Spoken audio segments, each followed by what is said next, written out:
Welcome, everyone. I am Chris Gore from Film Threads. I survived the Golden Globes. And maybe I survived it so you don't have to. On the show today, we're going to be talking about the Golden Globes, the ratings, and the post-game show, so to speak.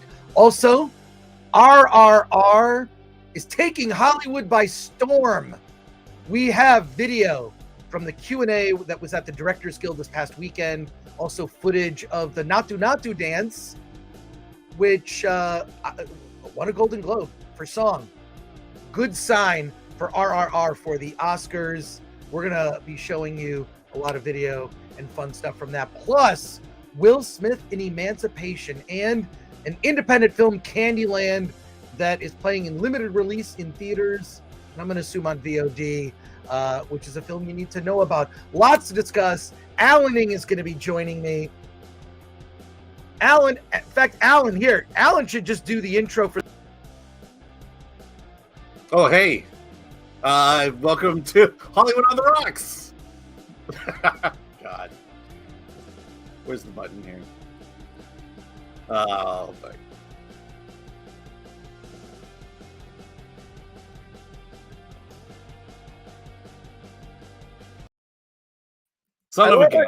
I love how you like just okay, yeah, that's better. Put you on that side. I know, because when I look at the computer, I have to look at it like that. So oh my God. Hey, by the way, I hate to break it to you, but something just appeared on the internet that's gonna get me canceled. What is it now? Yeah, I almost hate to show it to you, but show it to me. I gotta see it. Yeah. No. Yeah. I don't know. Yeah, I don't know if you know this person, but he's a member of the much aligned Star Wars sequel directors. Yeah, much maligned. And I was quoted as saying, "It's a pleasure to meet you again," and that I liked Glass Onion, and so there you go. I happen to like the guy. Well, you know what this calls for, Alan? That calls to get. I mean, it's just a soda. You know what? After I'm done drinking all the soda that's in my fridge, I'm done with soda for the year. That's it. Taking a break from, I gotta stop. I got a Cherry Coke Zero, whatever that is. So this is going to get you canceled. Why is Alan Ng toxic and part of the, whatever the Star Wars sequel directors club? And, yeah, I know you're getting maligned because you hang out with the Fandom Menace, and you hang out with them too. Because I hung out with the guy who destroyed Star Wars. Whatever. You know what? I have opinions about movies. You can agree with them. You can disagree with them. Who cares? And Alan, I will still be your friend. Oh, I will still be your friend. I can keep my job. Cat. Well, look, so Ryan Johnson he's got this show called Poker Face coming out with Natasha Lyonne, which sounds really interesting. It's like it's a detective story, and she's kind of a female version of Columbo. It's not Columbo. It's just, she solves mysteries in like a weird way. And she's just sort of awkward and different. And it sounds good. Columbo, I guess Ryan directed the pilot episode. Mm-hmm. And I'm interested to see it. I'm interested in seeing it. I know one of the writers on the show, and I don't know. I like good television. I like to see good television. Let's get right into it though with the Golden Globes. we got to talk about the Golden Globes. The ratings were just released before we actually reveal what the ratings for the Golden Globes were this year. Do you have any thoughts about last night's show now that you've had some time to kind of process? Yeah, it's weird, but the best thing to come out of the Golden Globes are the acceptance speeches, and the surprise ones, not the planned ones, with the exception of Eddie Murphy. But oh my God, it was everything you despise about Hollywood, and they embraced it that night.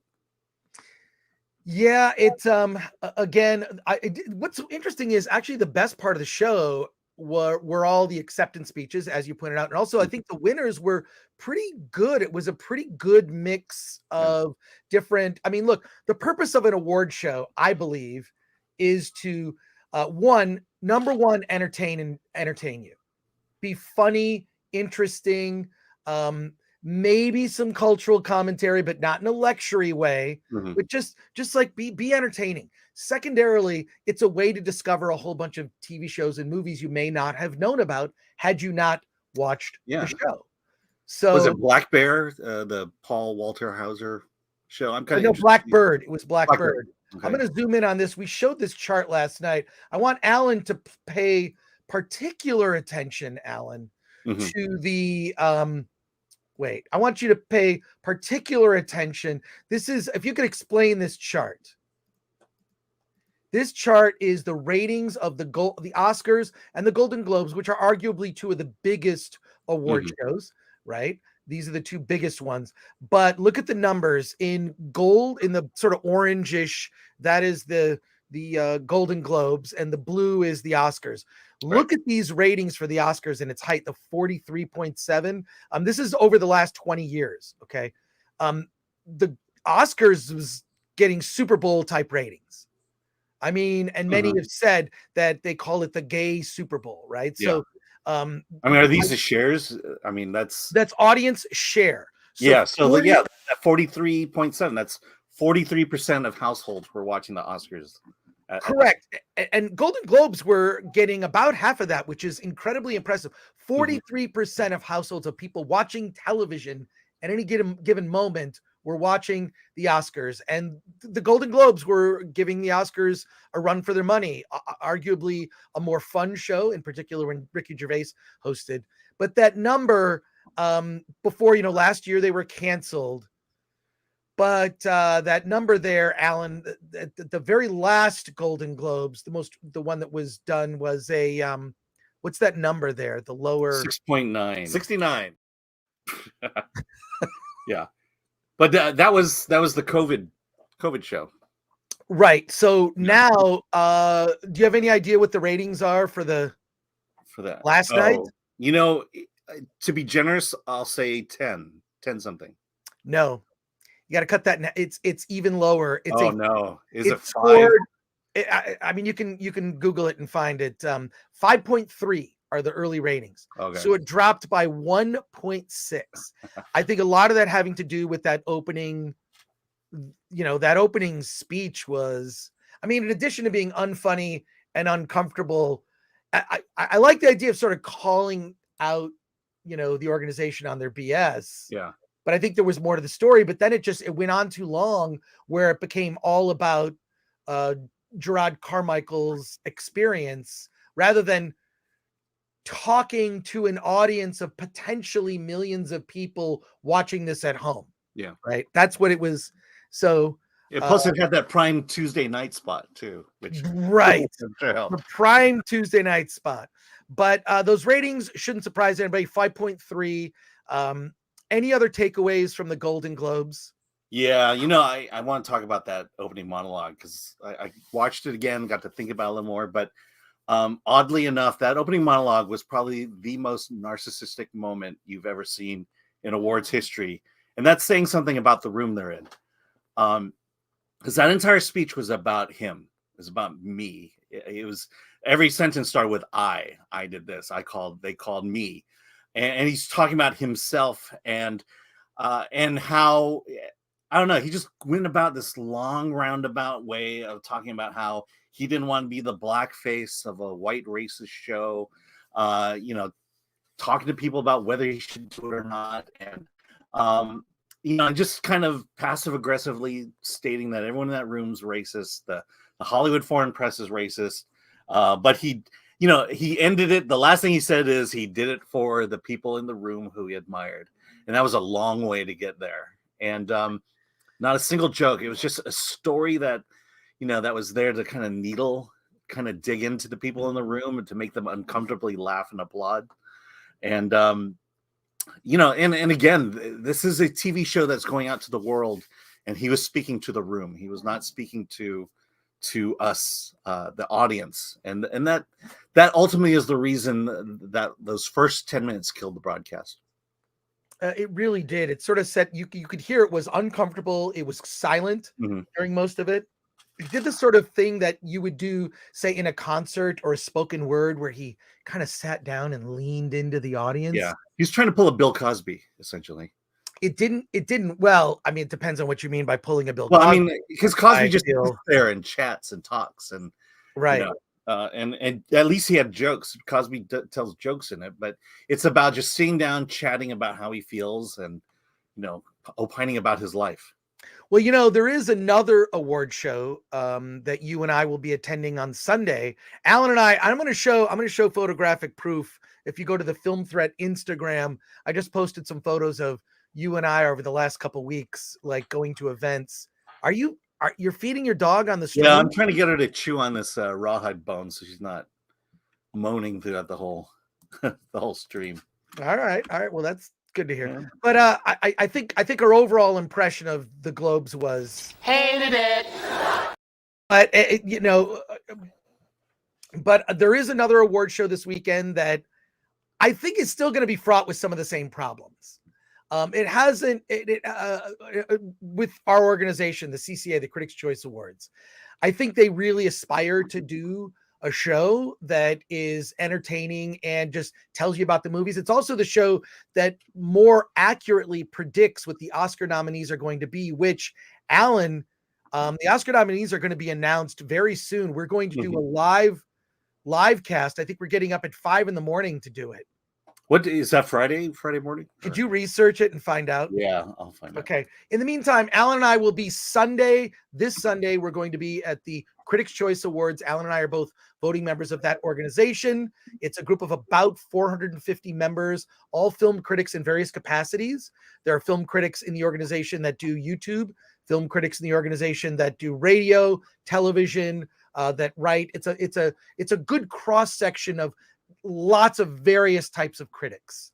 So, and I'm proud to be a part of the organization. Don't always agree with every result, but that's why, look, I vote. I'm a voting member. Okay. Which means, no surprise, I voted for RRR in every category in which it was nominated. But here's a little promo for the Critics' Choice Awards. Just tune in. You might see Alan and we might even do a little mini impromptu live stream from the event. Sunday, January 15th. The stars of film and television come together for a night of fun, fashion, plus a special Lifetime Achievement Award for Hollywood legend Jeff Bridges. Chelsea Handler hosts the 28th Annual Critics' Choice Awards. Special live event Sunday, January 15th, only on the CW. And you can stream it free on the CW app. I didn't even know that until we played that. Look, I just want to let people know about it in case, it's a different type of award show. It does have sort of like the cheesiness of a lot of things that people, I think, are disliking about award shows. But there you go. When are the Oscars going to be announced? A week from Tuesday, January 24th. So January 24th, Alan and I will be getting up at 5 a.m. and live reacting to the Oscar nominations and offering our predictions. So Glanuccio is already coming up with some funny things. It's going to be, it's going to be Alan and I. Here's my pitch for a thumbnail. Take one of those classic photos of the Three Stooges, when they sleep together in bed. And they sleep in it's like a onesie, but they have like this hat, but it's the Three Stooges in bed. It's Alan and I in bed, but then there's an Oscar in the middle of us. And we're getting up early in the morning to give you the Oscar predictions. That's my Glanuccio. I saw him kind of smile. I saw him kind of Glanuccio in our digital green room is smiling about. That's my pitch for a graphic for the thumbnail for that thing. We're upgrading from the bunk beds. Yeah, upgrading from the bunk beds. It's Alan and I in bed with an Oscar, and Glenn, please, you don't need to be there for you. You don't need to be there. Alan and I will handle. Yeah, we'll take care of it. We'll take care of it. Just you're 3 hours ahead, so you'll be awake. So. Yeah, but I don't know. But anyways, so there you go. I think on the Golden Globes, here's where I see things going. Well, one, the ratings continue to fall, and there's already talk of the SAG Awards going to Netflix because these awards are generating. You need a budget to do one of these shows. Yeah. So why not Netflix, who spends a lot of money seeking nominations? Why don't they just run the awards on Netflix? And I think you're going to see Netflix get more and more into live events as a way to sell the platform. I already think personally, I think that HBO Max and Netflix are my two personal favorite of the streaming services in terms of the broad variety of content, shows worth discovering. There's some good stuff on Hulu as well. I think I talked about last night. I really enjoyed The Dropout with Amanda Seyfried. How do you pronounce her name? Seyfried. Seyfried, is that it? Okay. I believe so. Cool. And so there you are. Before we move on to talk about RRR, let's see who's in the chat. Got a lot of chats here. Mike MC Wong, 69. Mike, by the way, tomorrow we're seeing Shin Ultraman, the 7 p.m. show on Thursday. Just to let you know, on our Burbank AMC 16 meetup. David Glenn says, hello, everyone. Shelby loves. Shelby, did you change your name? Wasn't it always Shelby AC? Shelby Love says, hey, kids. Akanika says, haven't watched a 007 flick after Brosnan. It's been ruined like Doctor Who. Yeah, fair point. Toxic Waltz N8. So apparently playing out this weekend rules. It's been called like something straight out of the 90s action mold. I completely ruled it out as lame Gerard Butler actioner, but it may be legit. I'm seeing it tonight. There is one of those investor screenings. They don't tell you what the movie is, but we know it's playing. So I am seeing it tonight. You should see it tonight, Alan. That way you. Well, I'm actually seeing Shin Ultraman tomorrow. And then when that's over, just going to head down a couple feet and watch the plane. All right. Well, there you go. I've got two movies that night. So I am. So as soon as someone told me, someone who I respect, a woman named Gray Drake, she is actually a CCA member, and we were talking about it, and she said it's really good. And she would just tell me, like I said, don't ruin it.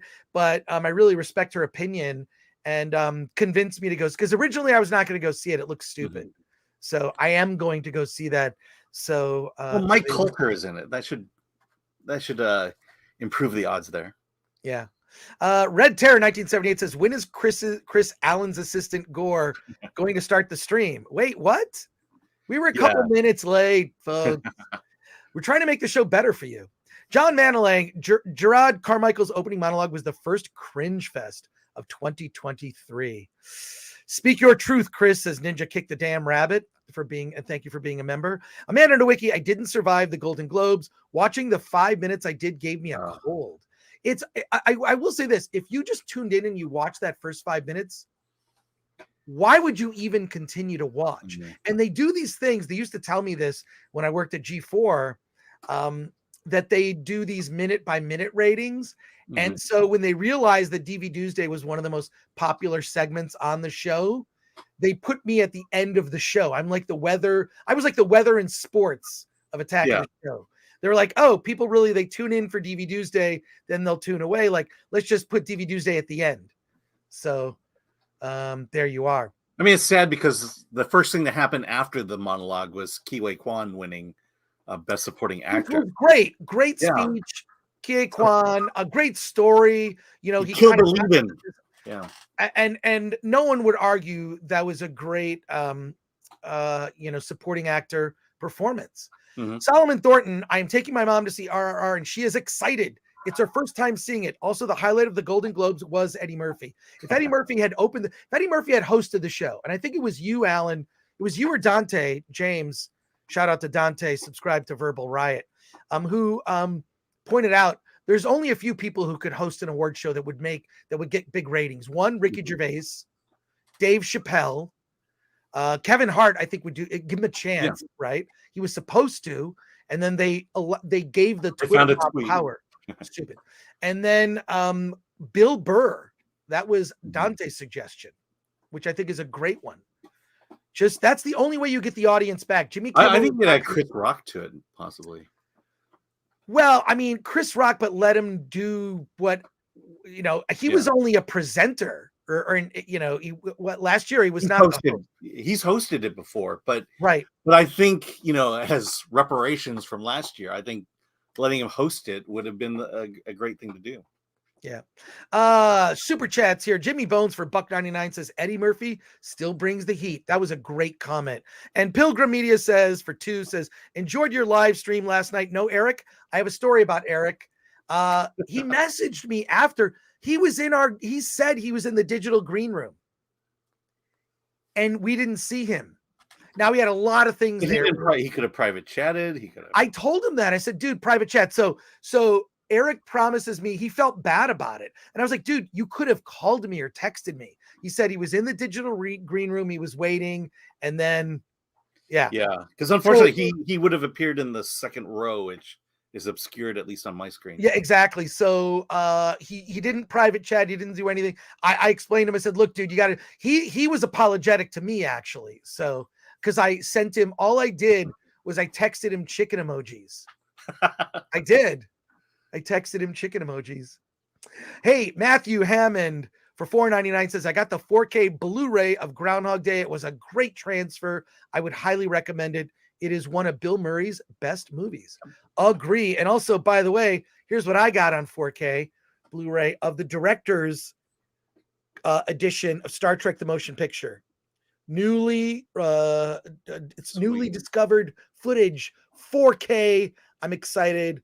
I just got this. So while we're talking DVDs, there's one for you there. And Scott McKenzie has been a member for 3 months and says, y'all rock TKs for great commentary, banter, and guests.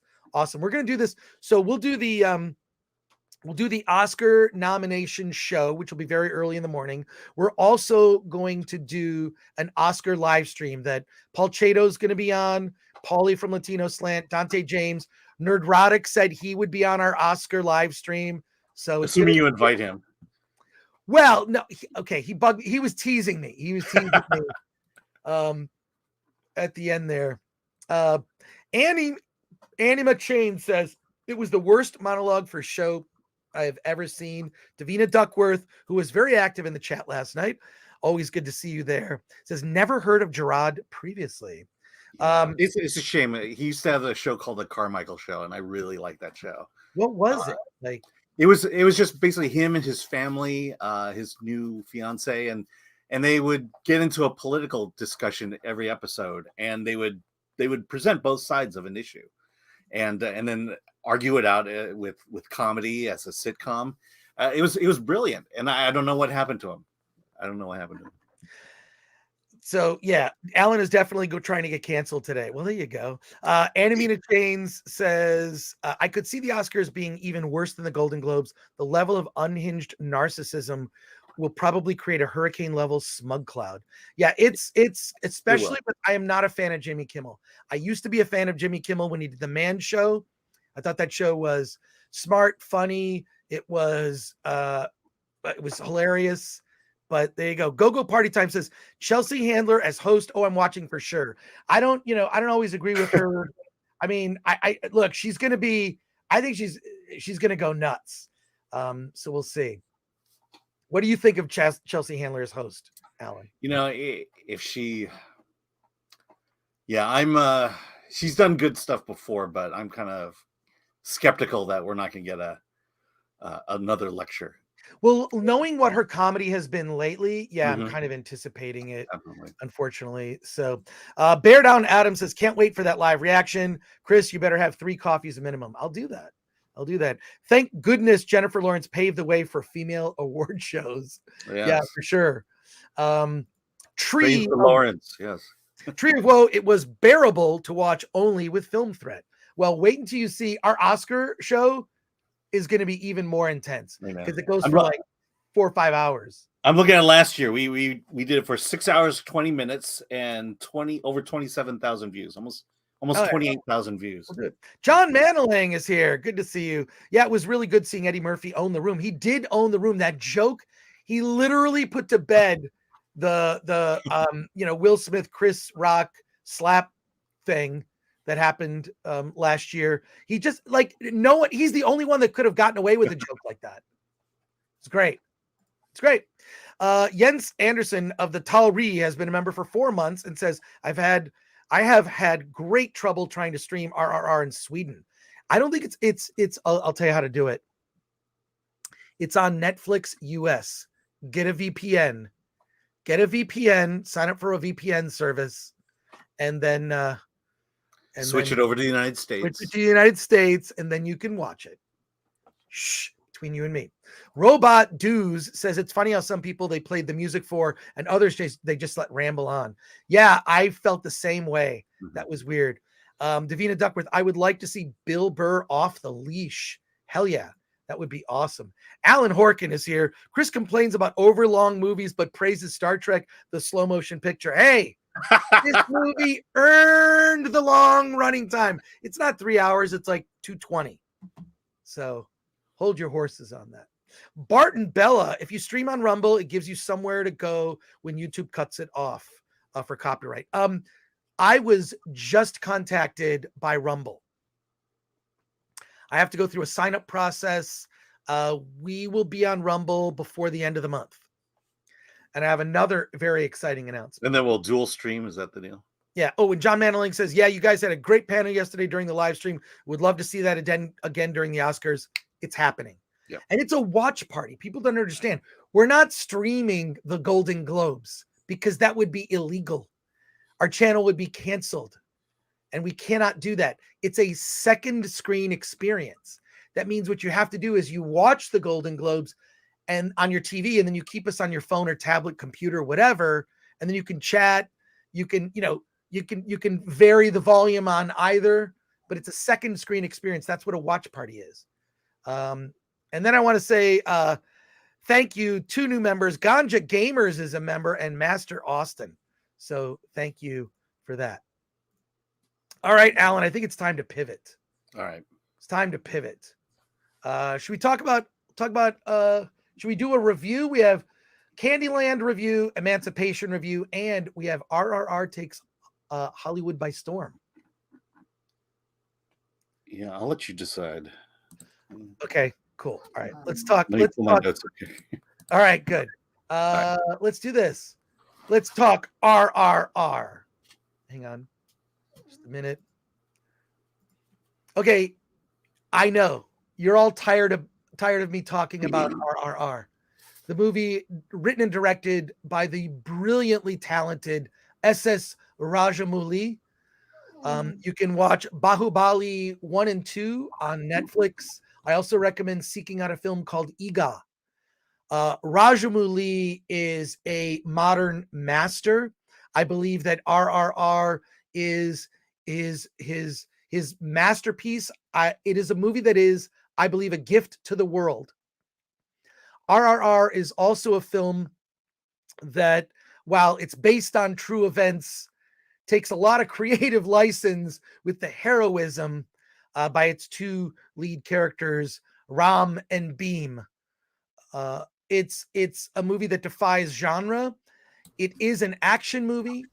It also has elements of comedy, of romance, high drama. It's historical in nature, but it is exhilarating.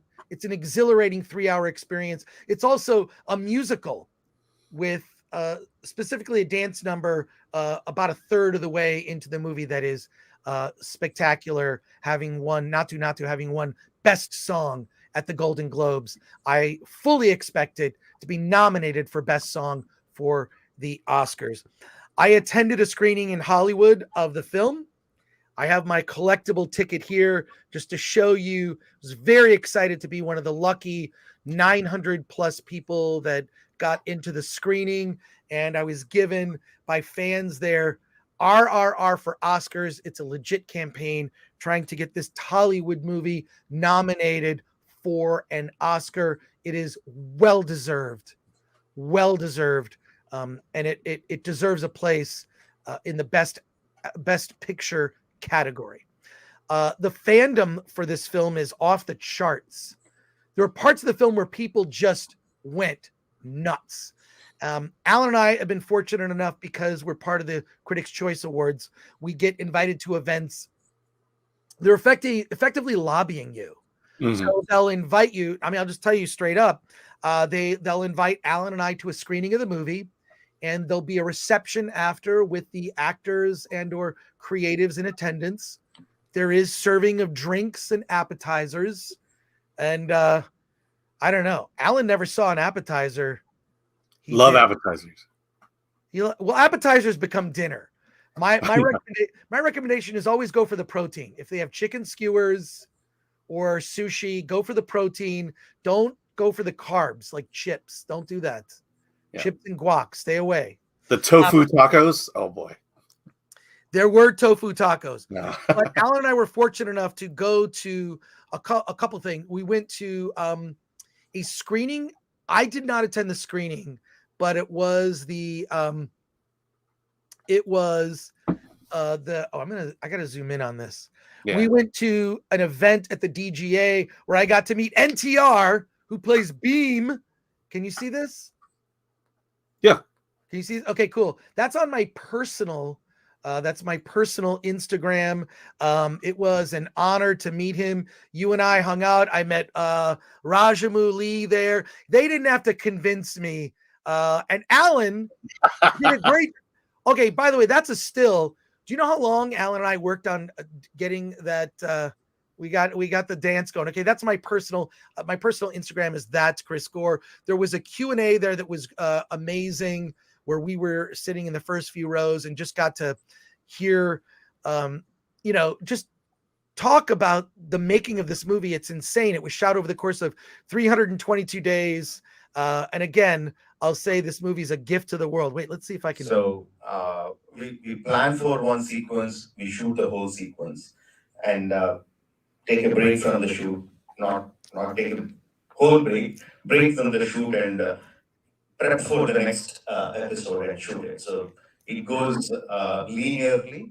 So that's the reason we need more time, and also the film is 3 hours long, not 2 hours 15 minutes or something, and we have songs which will take more time than the scenes. So that's the reason why we go for 320 days.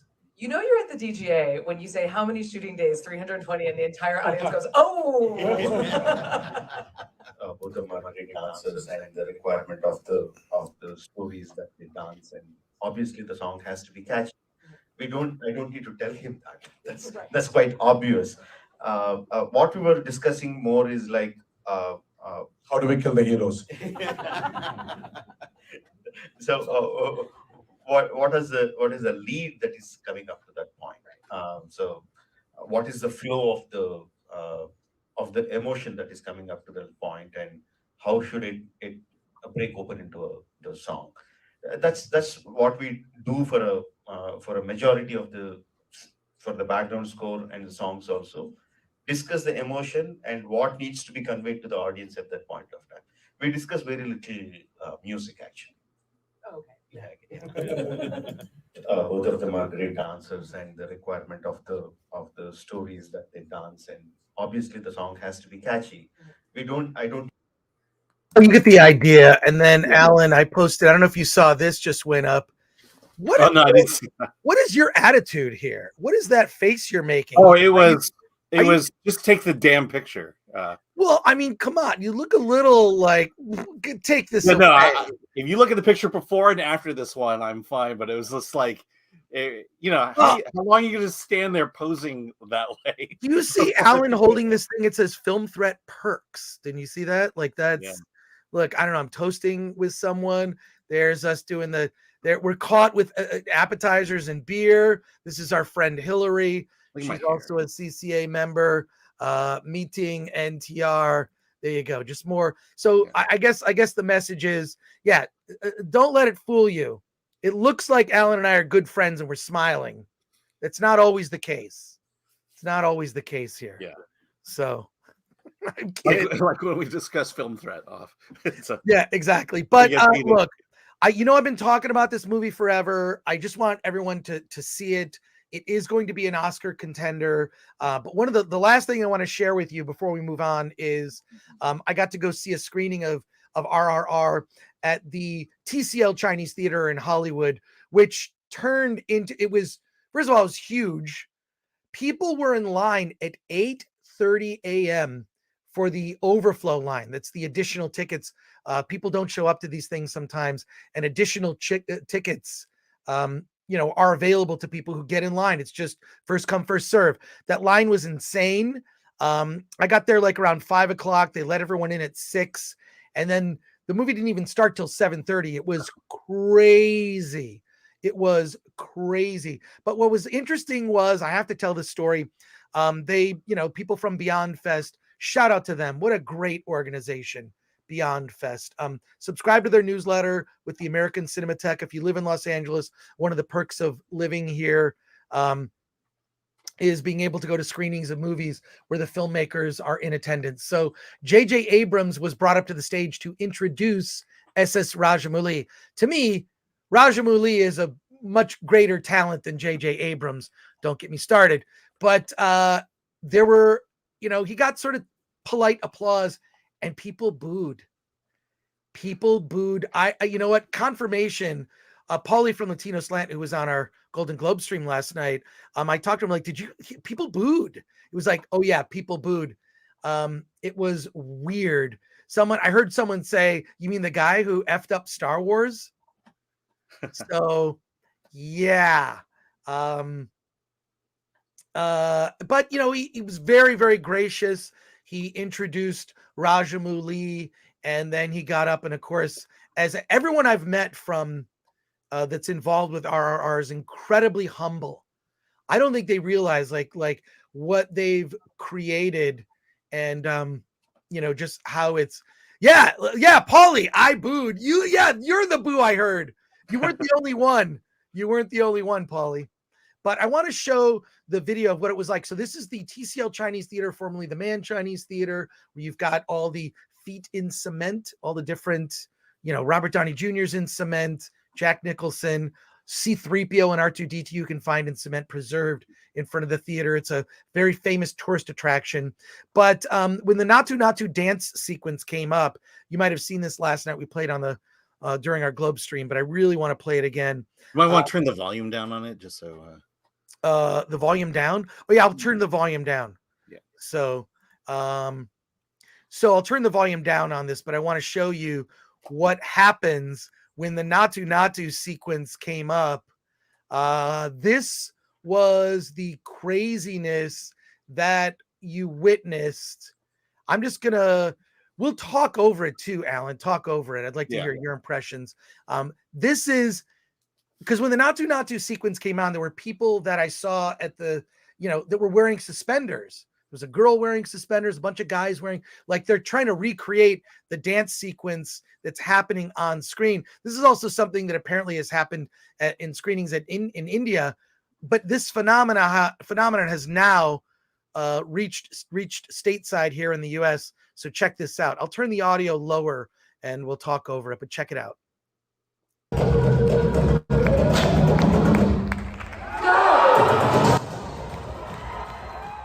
So check out the people here in the crowd. Like the crowd went nuts in a way, and this isn't the only time that they went nuts. They were like, it just the amount of love. I knew this was just like the crowd was just like all types of people from LA, right?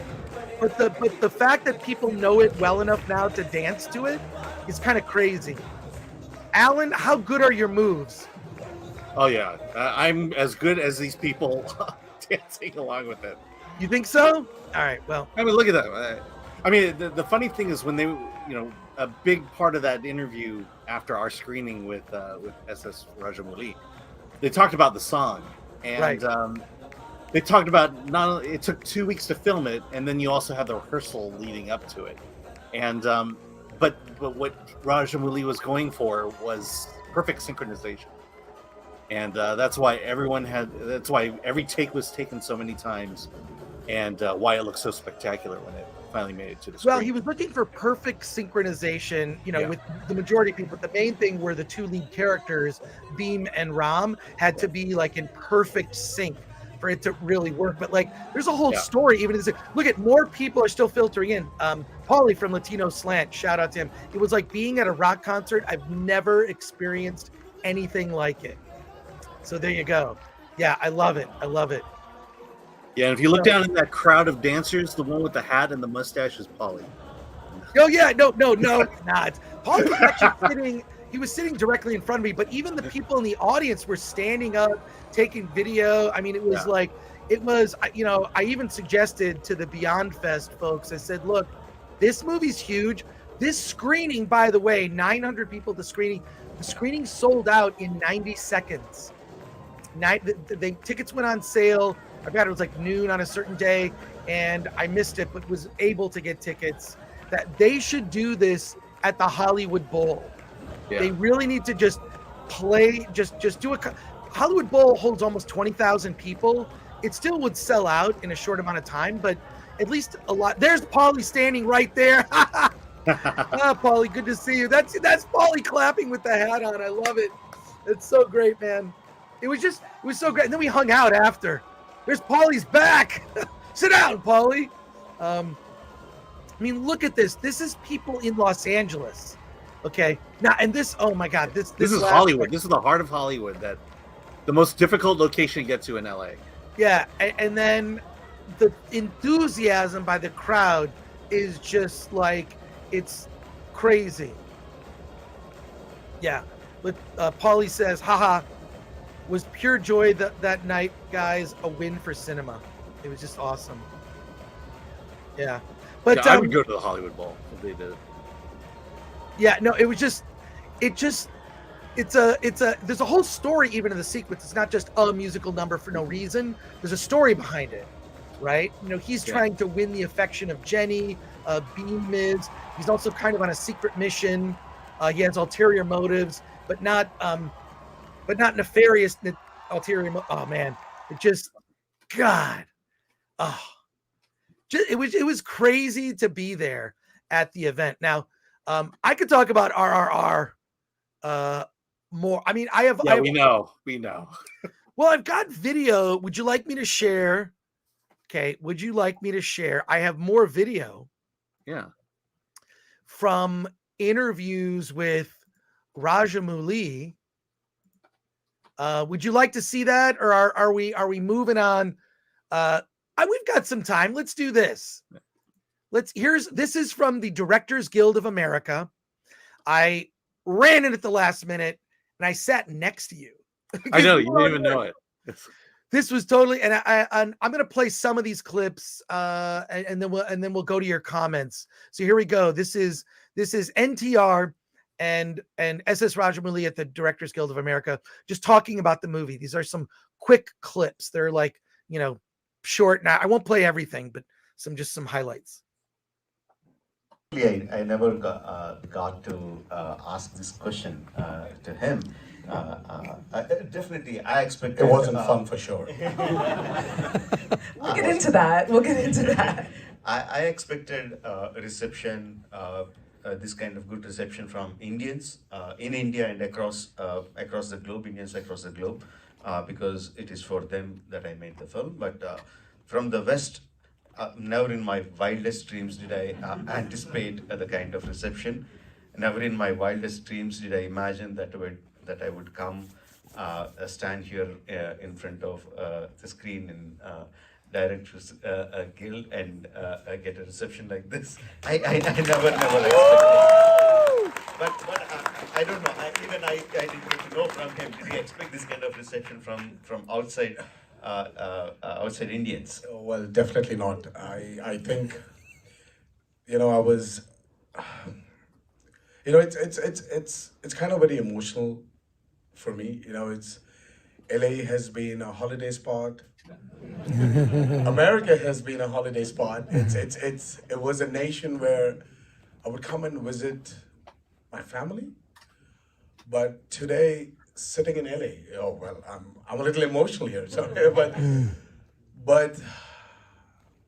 know, I've been in the industry for 20 years, and it's the first time I think I'm in America talking about work.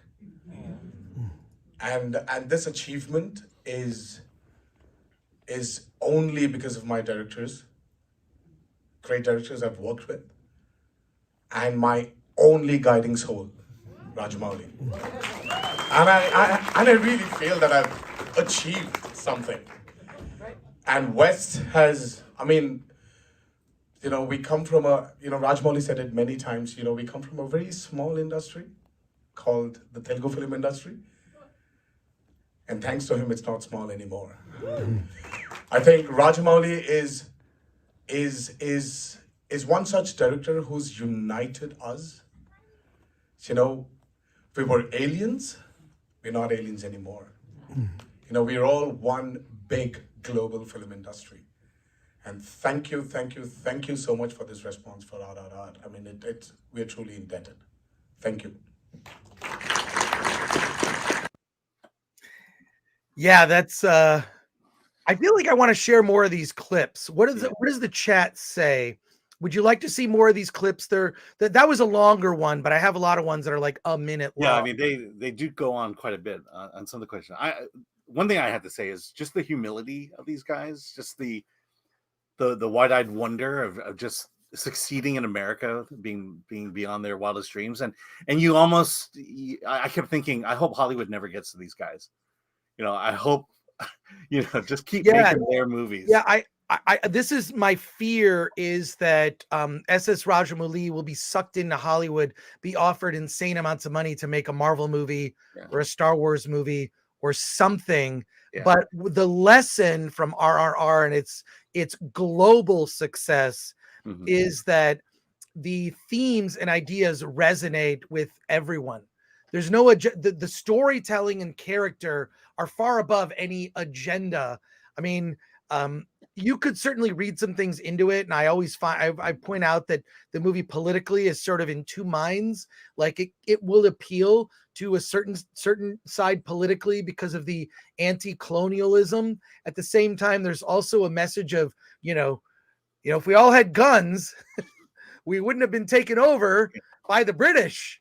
Hey, Hollywood was making films about British colonialism and the need for guns. Exactly. I mean, yeah, you know, but the idea. I mean, the RRR is 100% SS Rajamouli's movie.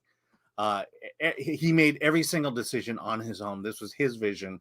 I just can't imagine him going into a Marvel or a DC project and giving him that kind of carte blanche. No, he's going to be beholden to the suits. And that will destroy a person's career, and that will taint not only his taste for doing anything for America, but could possibly taint the filmmaking process altogether. All right, well, let's look at some more clips, because I think people are just saying yes, show the clips. So why not? I'm trying to see which one I already showed. Did I start from the bottom? Okay, I'm going to show. We might have seen that one. Let me see. Right here. Okay. Let's see. Well, no. How about right here? Here we go. Oh, that's more. Here we go. It's easy with this man here. He will kill you. Nice. No, he will beg. He will plead. He will bite if it's necessary. He will kill you. For him to attain the perfection of what he wants. And what does he want? He is one of the very few directors who's got this talent of going up to the actor, the artist, and perform. You know, he's a great performer.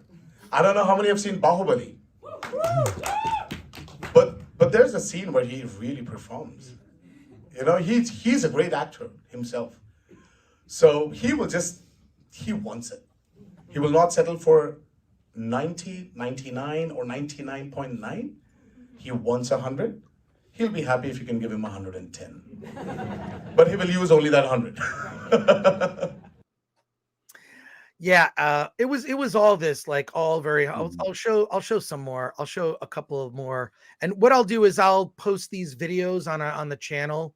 I'll get these videos posted on our channel as shorts or something. One thing that comes clear is NTR Jr. here loves SS Rajamouli and will do anything for him. Yes, Almost to a fault. Yes. So I think you did the whole thing. Yeah, I could post the whole thing. You could post the whole thing. So Alan, if you wouldn't mind posting your entire video, I think that would be like now Ram was supposed to be here, but he wasn't. Did he say much at the TCL screening? Yeah, he was there. He was there with his family, and Ram Sharan was there, the other actor who plays Ram in the movie, or Rama Raju in the film. But yeah, let's watch this. This is a longer clip, but no one's leaving. Thank you for sticking around and indulging me. And we're going to get to your comments after in just a minute. Okay. Because that was actually shot at the last leg of the shooting part. We were tortured for 65 nights. 65? For the interval block. We were beating each other up, me and Sharon, we were killing each other almost.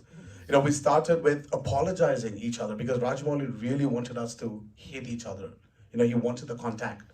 It started with, you know what, I'm really sorry, Charan, and Charan was like apologizing. And then finally, I think by the 21st or the 22nd night, we stopped apologizing to each other. We were like, you know what, just let's get it done with. Yes, seriously.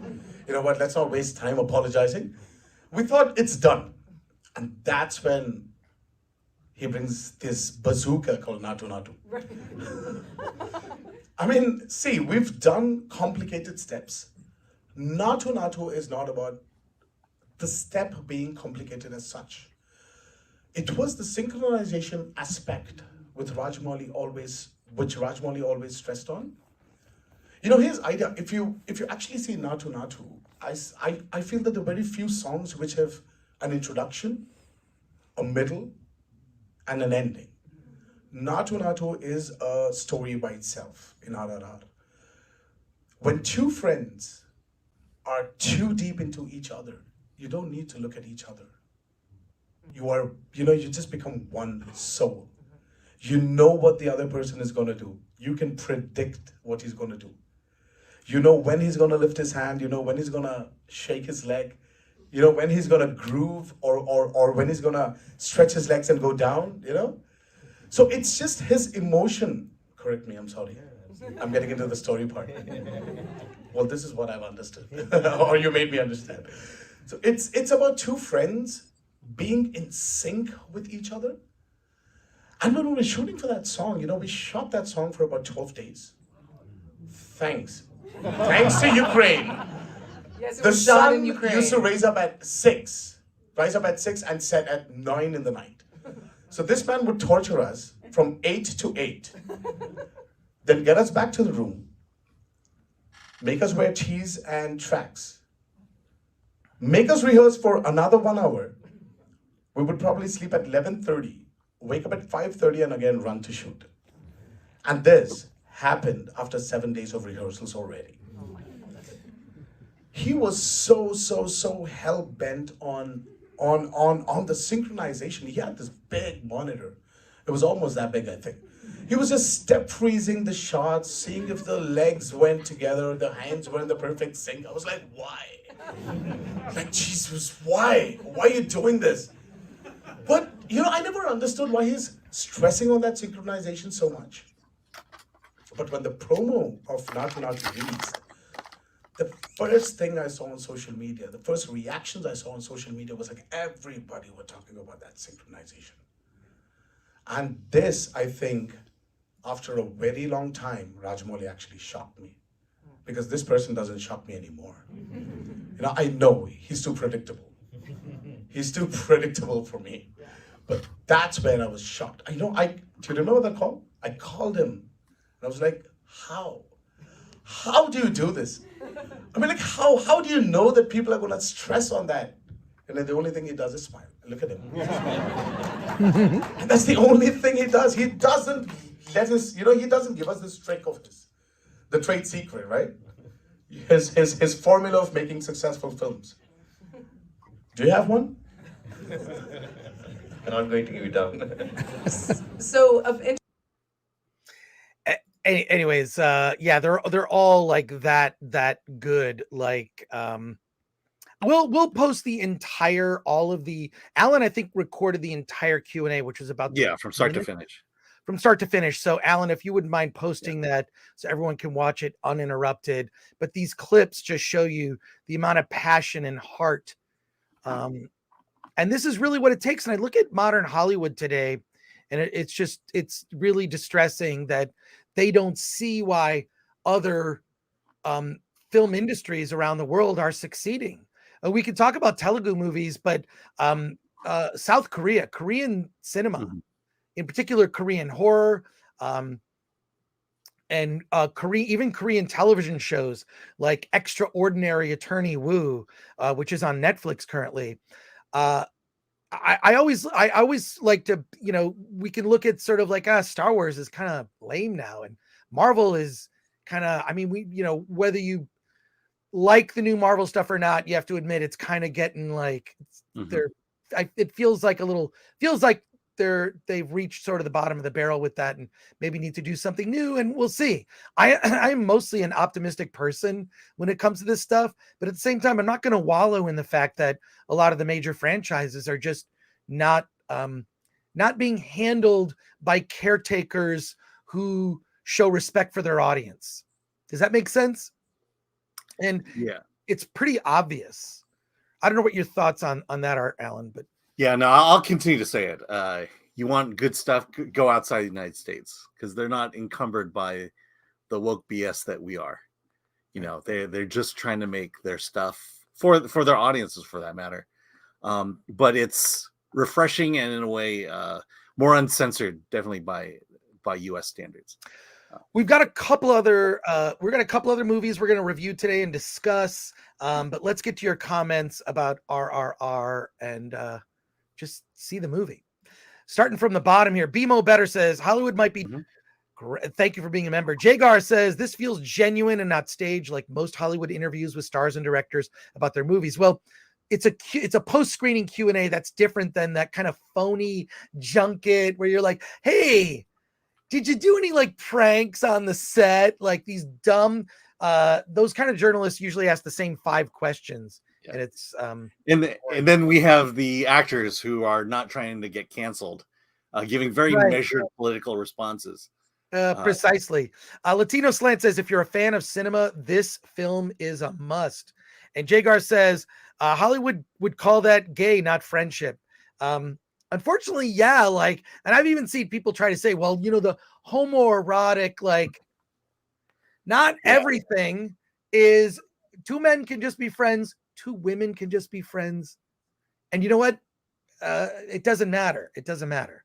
So Vistra says, met someone who disliked RRR because it was misogynistic. LMFAO. Yeah, like, how is it misog? I mean, none of the women were carrying guns, firing arrows, killing people.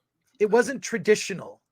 It was traditional. It was traditional. And that probably is what, this is, I'm tired of listening to, these are the kinds of people that I have met when I was in college, in academia, that want to overanalyze something to make it not fun. Or the kind of people at a film festival that do the exact same thing. Or the kind of people who are on social media that want to just overanalyze something to be able to come up with the big academic words to basically make you wrong for liking something. Screw those people. And that's why you're toxic, Chris.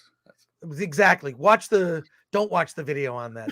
Don't watch that guy a video, or don't give him a view. Finding Neo for the $4.99. Thank you. Friendly heads up, guys. Someone is posting ads in the comments section under the Film Thread account on your we watch video. Really? Yeah, it's just just ban it. Can you do that? I mean, we don't constantly go through the comments in real time, so we do catch it eventually. Yeah. So Yeah, sorry we about know that. about that. Definitely know. Yeah, about yeah. that. It's definitely not us. We normally, yeah. So, gosh, can you check that out, Alan, while I'm going through the Yeah. comments here? I mean, it happens on all the videos. It happens on to everybody. It means we're succeeding because we're getting spam. Spidey Sensei 72. So it's a dance battle movie, like Breakin' 2 Electric Boogaloo. It's only one scene in the movie. It's like a 3-minute scene. You basically saw it, but it's an And he's important trying to part get of the the girl in the end. So it's a part of the story. Yeah. And there's a reason that this movie, by the way, appeals on a mass level to men and women. A lot of women love this movie because I do believe that there is a desire for traditional roles, a return to that. It doesn't mean that, gender roles that kind of break away from that, like, don't exist or aren't. It's just that we can have both can coexist. You can have traditional roles and non-traditional, and that's okay. So you mean women like men who will take a beating to protect their families and yeah, like in Avatar or this movie. yeah. It's not that, but it's still a movie you will love. BMO Better says it looks like a super spreader of fun. And call sign Alucard for $4.99 says, sent Alan an Instagram question message on D&D show and movies. It's example of corporate greed on a geek IP. Tabletop creator content war has begun. I have heard of that. I don't understand it. But one thing I do know is if you send Alan a message, good luck. Yeah, especially on Twitter or Instagram. Alan will, and even email. Like, I work with Alan, and like I got to bug Alan. Yeah, I found out that you can send messages over Instagram. Well, to be fair, and then you have to choose a category in which that message appears, and then you get into this group thing where they're trying to sell you on a stock portfolio or something like that. And yeah, why is this not growing? Well, to be fair, I don't answer my Instagram direct messages either. And if you want to contact us, just go to filmthreat.com/contact. But there's an effort for Wizards of the Coast to monetize D&D content. Yeah. Ayav No Dick says, wait, oh my God, did I just say I have no dick? Okay. You got me. Okay, fine. Weird how I could relate to the characters in the movie, even though I'm not the same race. It's almost like that doesn't effing matter. Oh, by the way, I'm told by Gary that we shouldn't, if we're doing a live stream, we should not swear at least for the first 30 minutes. Yeah. But I'm going to try and cut down on the language because you can get demonetized for that. Yeah. But yeah, you're right. I have no dick. I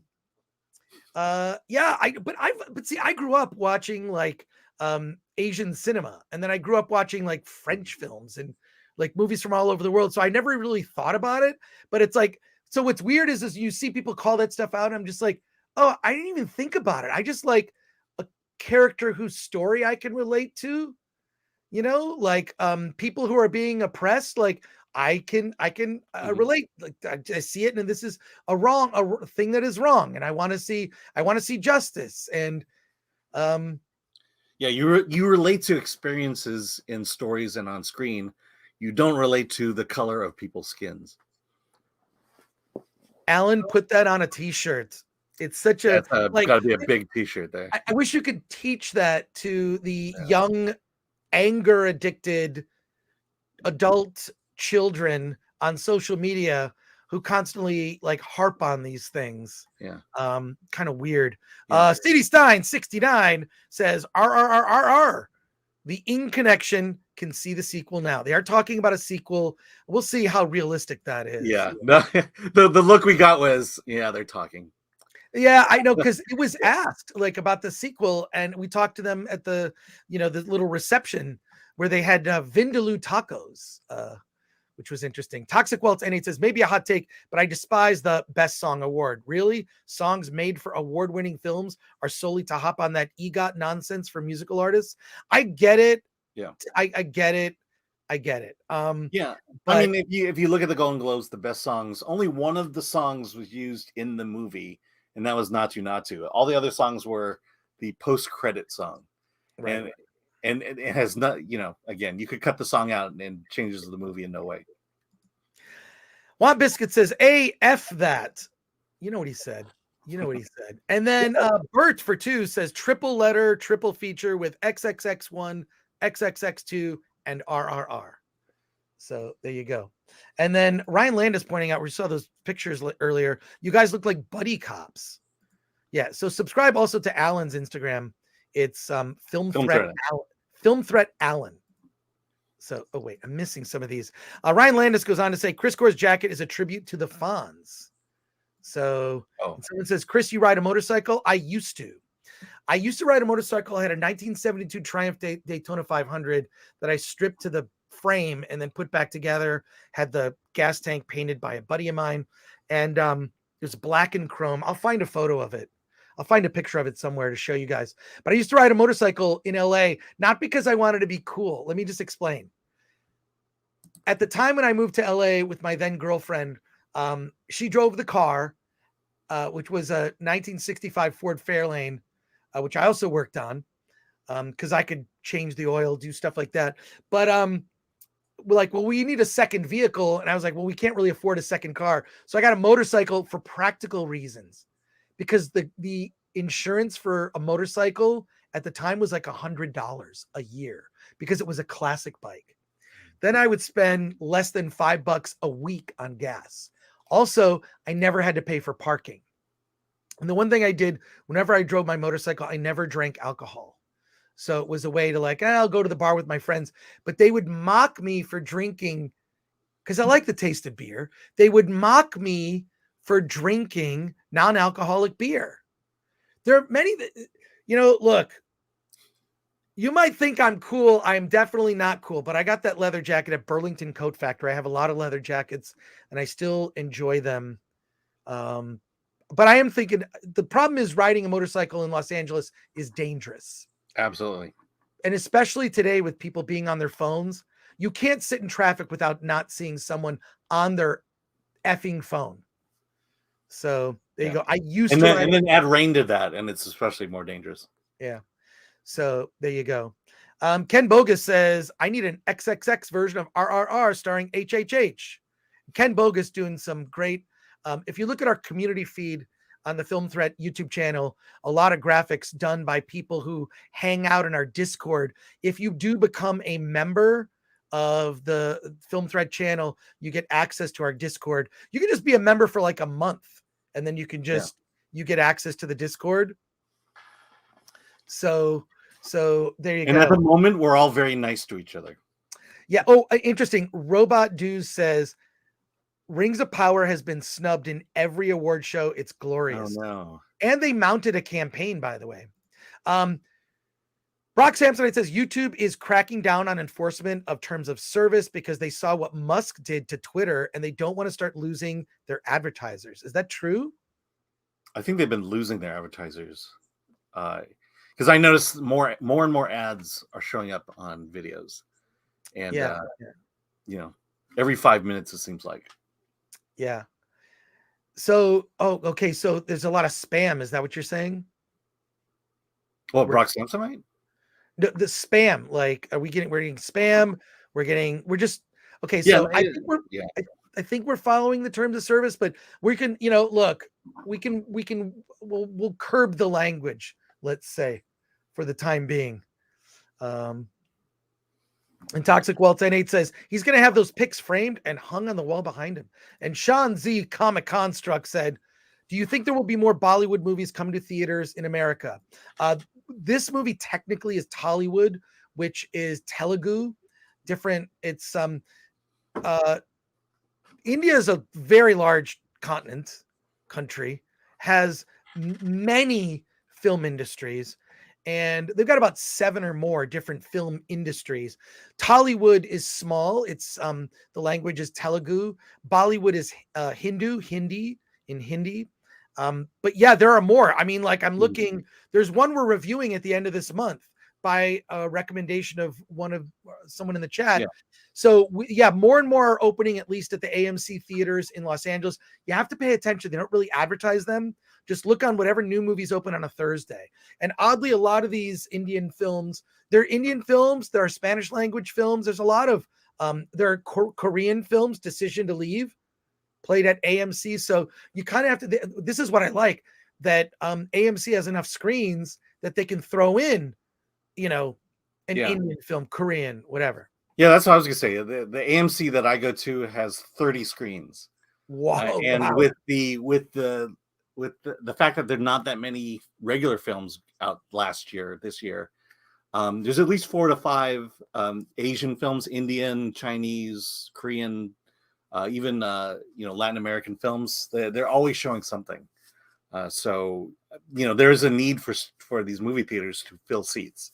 And this is a great way to do it. There's also a decent Indian population in Orange County as well, so that helps. No, but that's good. That's good. But the point is I think that these have gone beyond the target, so-called target audience. I do think that there are target audiences for movies, but something like an RRR is mass appeal, even though you could argue that it is a fairly violent film. It's not super graphic, over the top, except for maybe a couple of scenes at the end in the second half of the movie.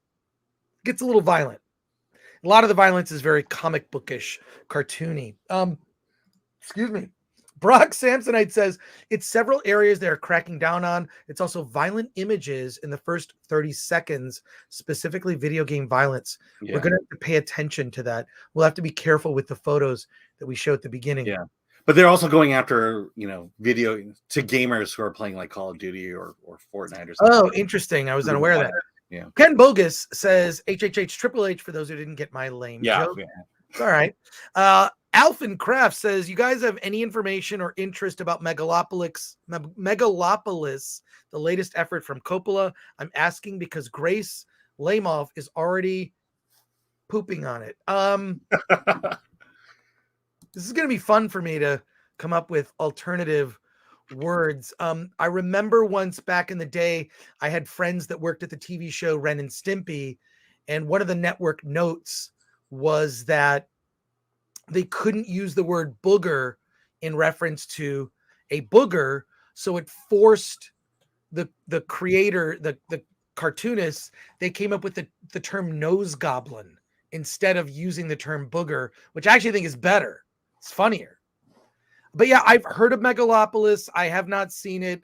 I'm very interested because Francis Ford Coppola has been talking about making that movie for years. And A Maggot says you are 71 minutes in, don't need to censor anymore. All right, well, fuck yeah then.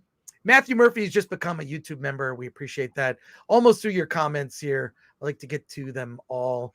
Barton Bella says, well, I have the crud, so I got to take a nap. Just wanted to show Chris and Alan some love. Enjoy the rest of the show. Thank you for that, Barton Bella. And Anna Mina Chain says, nope, keep talking about RRR. Bollywood is taking over Hollywood, and it's crazy. It certainly has. And I'm glad that you're noticing. So love it. And we'll say it's actually Tollywood so that we won't get more comments about. Right. Because someone goes to the comments, so it's technically not Bollywood. It's like talking to someone who knows the names of every episode of Star Trek, the original series, which would be my friend Robert Meyer Burnett. But, look, I respect that. How do I get better at what I do is the chat keeps me honest. The chat also will, correct me when I make a mistake, like when I got Tilda Swinton mixed up with Kate Blanchett. I know, I can't tell white women apart either. Alan is great with like with the little I love it, Alan. All right, let's switch gears here. We're switching gears. We're pivoting. This is like always a note for Glenuccio. He's waiting patiently in the background, taking notes. I love it. We're going to talk about this movie Candyland. And when we do, just a moment, I want to share screen here. Alan, I want to talk about the movie Candyland. And in particular, I want to talk about this poster that arrived for Candyland, which is a film by John Swab, which has played many film festivals, some horror film festivals, including Fright Fest, says, "We'll Take Care of You," a film by John Swab. And this woman is holding a crucifix that has a knife in it. It is a horror film about, well, Alan, why don't you tell us the story? Because I always love when you uncomfortably tell the story of a film. Yeah. The audience loves it when I uncomfortably talk about it. I love Candyland it. takes Alan, place. Yes. Well, okay. Sorry Candyland about takes that, place. Alan. Sorry. Candyland takes place at a truck stop in the middle of nowhere. The truck stop has it's basically a truck stop / brothel, as there are 4 ladies who work the evening plus a dude, and at some point, as people are just living their lives, doing their jobs, a family of a religious family stops through and dumps off basically one of the daughters. And in order for this daughter, who has just known Christianity for her entire life, in order for her to stay in this truck stop safely, she now has to learn to do tricks, to be a lady of the evening. And let's just say that as things are going along, people start getting murdered. At first it's the Johns, and then it just progresses from there. And it's basically what you call your classic exploitation film. It does have a celebrity, and that would be William Baldwin, who plays the sheriff, who keeps the place protected for in exchange for tricks from young Levi. So yeah, it's a nice little horror film. Little bit of nudity, a lot of sex, a lot of violence. Also, there's the cast is good. I mean, you mentioned one of the Baldwin brothers there, but also Guinevere Turner is in this, and I haven't seen her in a film in years. Also, she's been a screenwriter, Guinevere Turner. Look her up. Yeah. I just noticed that. Yeah, I thought I recognized her. Yeah, this is a really good exploitation movie. It's got actually, and I'll share. I'll stop screen and show for a second. Got a very good review on Film Threat. Let me find it. I believe it almost got a 10. Let me find it. Where is? I usually have a tab with Film Threat open. It's on our front page now. I mean, there's look, a lot of people also just to know, Film Threat is a website. You can go to filmthreat.com and see what's on our homepage right now. These are. Let's see, we got an indie film interview there, a movie called Divorce Bait. I don't know what that is, but I often read my own website to find out what movies are coming out, right? Or to learn about short films I wouldn't know about. But Candyland's on our front page. It's on VOD. It opened in theaters and was reviewed by Michael Talbot Haynes and got a 9.5 out of 10. This is a masterclass in putting together an exploitation horror film.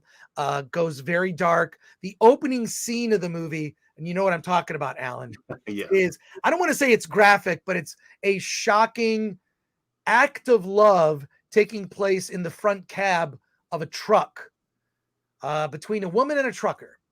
Consensual, but there's an exchange going on. In any case, very highly reviewed on the Film Threat website. I really enjoyed it because it has all those elements of exploitation. It's also 90 minutes. You're in and out, so to speak. And also, it felt like a movie from a different era.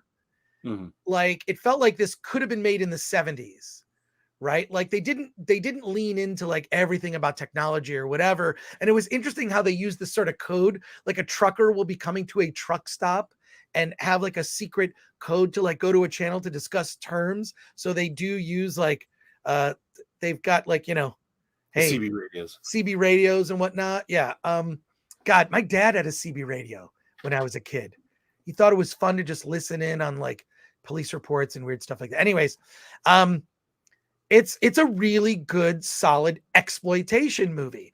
But I just wonder, it got a very good review on Film Threat, 9.5. Okay, I would recommend this movie. I would say get it on VOD. Definitely see it. 90-minute runtime right there. Really good performances. And by the way, a gay character that's not all about being like not a gay stereotype, just happens to be a character who's gay, who you feel very sympathetic for, right? Alan, Yeah, I know. No, I'm just thinking about it because I guess that there is a downside for me to the movie is it at the end when these things progress in terms of the killing and stuff. It just felt like that the killings were more. It's just they were all done the same way, and it was like that was my only real problem with it. You kind of want to vary things up a bit, and I'll be honest, I was surprised by who survived. Well, let's not even. I know I won't say anything about that, but it's like, okay, this is one way to end the movie. Yeah, but look, I've always liked the exploitation film genre. Another one that I liked from a couple years ago was called Roadhead. It's actually a gay horror film, or at least all the characters in it happen to be gay, but it's more of a horror comedy. But I've always loved the exploitation genre.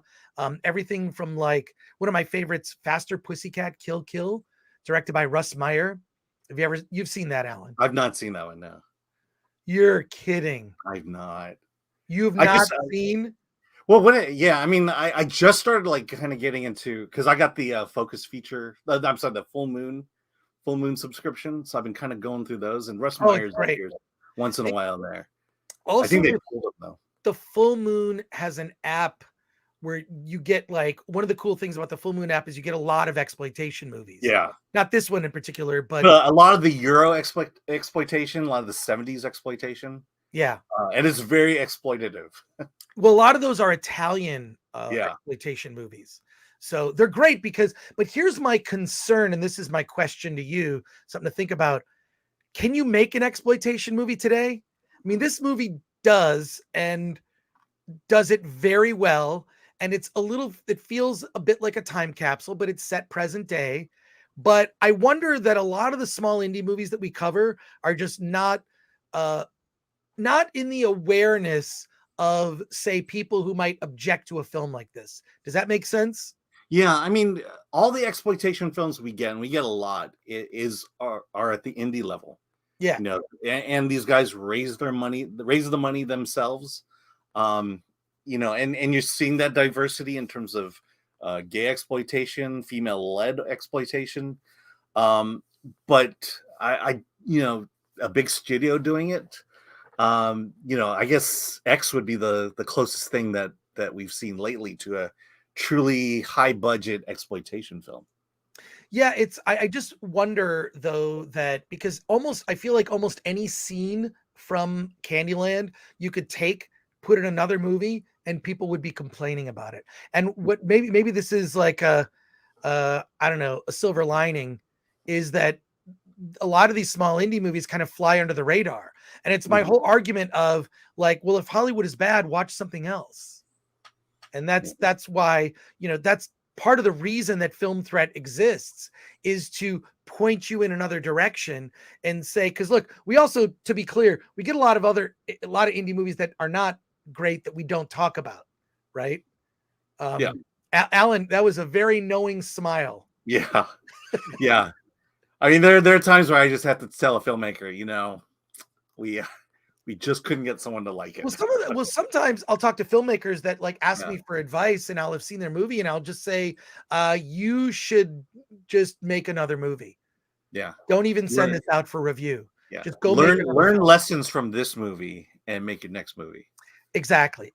So would you consider X exploitation? Yeah, for sure. X and Pearl. I think Pearl's the better movie, to be honest. Like, just because that performance by Mia Goth is just crazy. But it's like a great performance in a horror film that no one's going to notice from an award standpoint. So she's not going to get recognition that she really truly deserves, which is disheartening. Let's go to the chat right now and see what everybody's thinking. Nikhil Sai is back for 40. Watch Janani, Freedom for Land, song RRR background music. It is. Thank you, Nikhil, who was in our chat last night during the Golden Globes, being very generous. Thank you for that, Nikhil. Yeah, thank you. We appreciate you. Len Barnett, who member says, looks like porn. I mean, it's not. Some parts that are rough, but it's not. Yeah, how would you describe the differences between? It's an exploitation because we don't see full. It's not pornography. There is nudity, and there are sex acts, but they're performed. They're performed in a way that isn't overt. Yeah. Bishop Cruz for 5. So exploitation is back. Awesome. Now I wait for Vansploitation's return.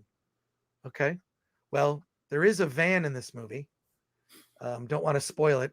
Define exploitation today, considering everything is out there. Go party time. How would you define exploitation, Alan?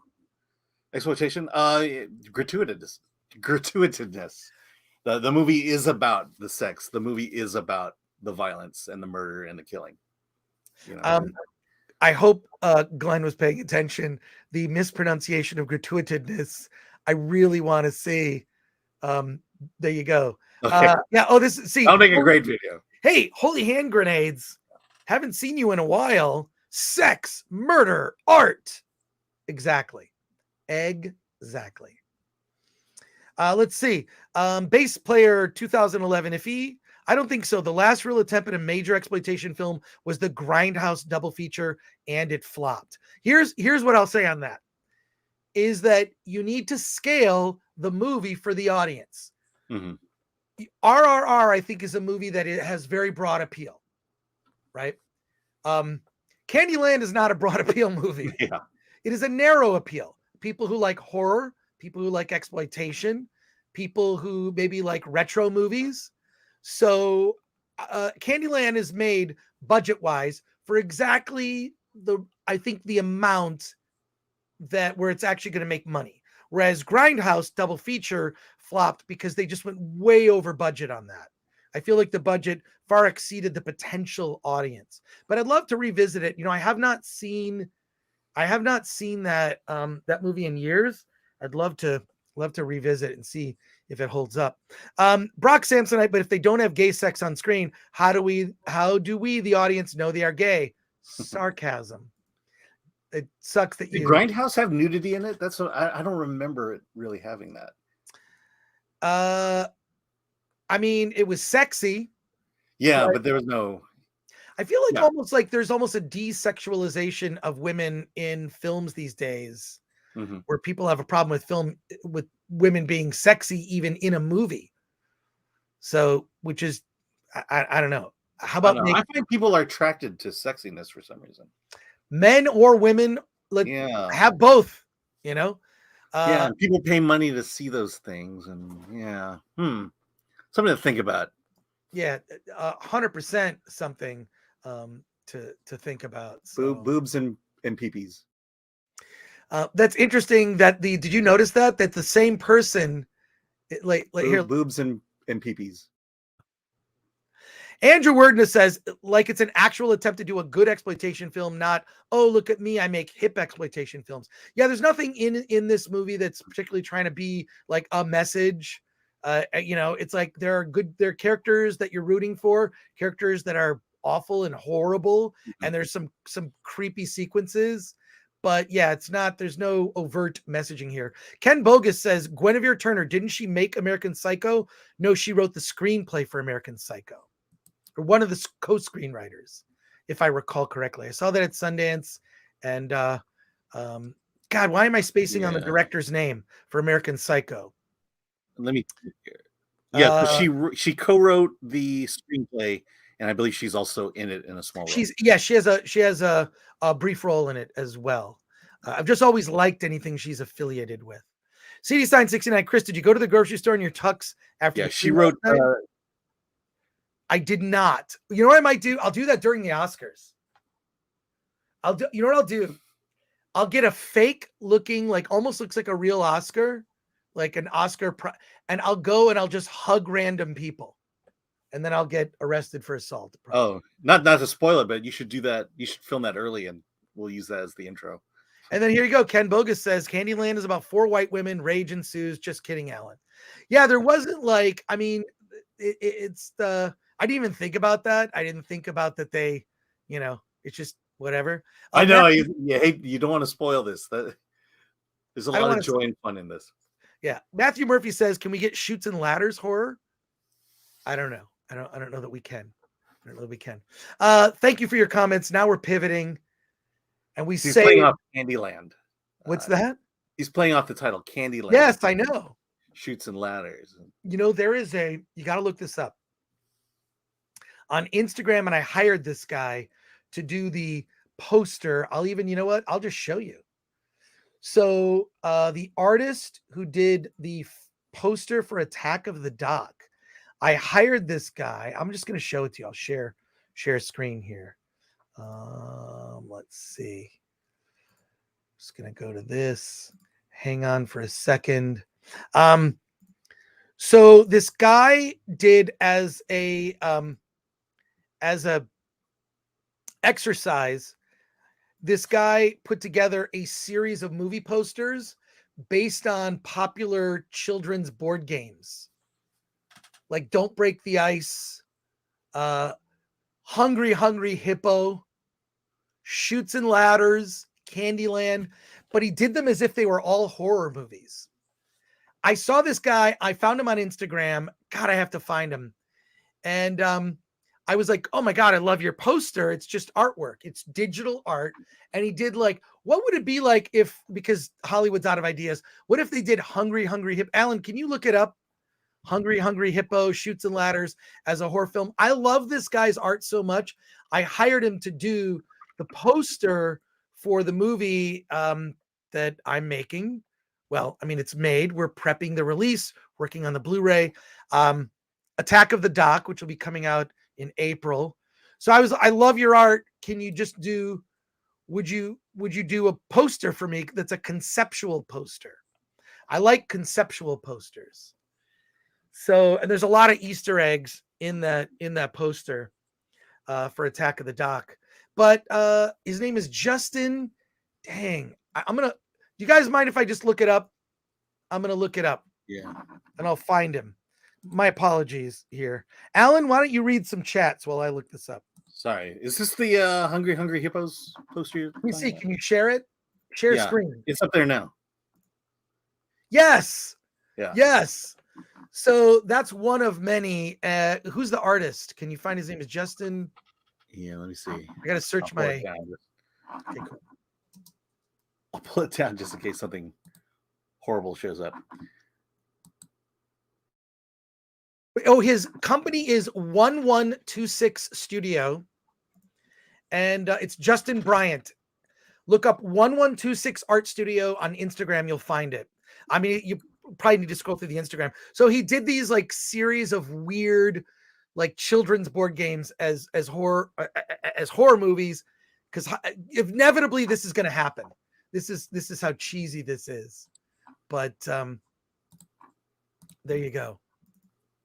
But yeah, so I love that kind of stuff. I'm a huge fan of poster art, which is why if you subscribe to the Film Threat Instagram, it's pretty much like a feed of posters and then Alan and I doing weird stuff. Yeah, so here's Monopoly, Hungry Hungry Hippos, Candyland. Can you show? Oh, there you go. Yeah. So this is the guy I hired. He will do movie posters on commission. He charged me a very reasonable price. Like, look at the Chutes and Ladders. Click on that one. You can see like Shudder doing this. Can you click on it? No, this is as good as it gets. That's great. Anyways, very talented Justin Bryant. Cooties. Don't Break the Ice. How do you make Don't Break the Ice into a Mousetrap? So he did this just for a goof. And he mostly does a lot of art for bands and stuff. So I love it. Is that Uno? Yeah, that's Uno. Oh my God, that is brilliantly. Yeah, so just go to his website, 1126 Art Studio. You can contact him. Tell him I sent you. But yeah, really. Oh wow, look at Candyland. Really, really just great stuff. You should put that together. Some maybe I don't know. I love movie poster art. Always have. So these perspective operation. Oh my god, these are all just awesome. So check out his website. Alan, can you take can you just post that in the chat, or we'll put a link in the description of this episode. Put a link in the description. All right. Here we go, folks. Are you ready? It's time for Alan and I to talk about Emancipation. Hang on just a moment. We're going to have fun with this one. Fun? Yeah.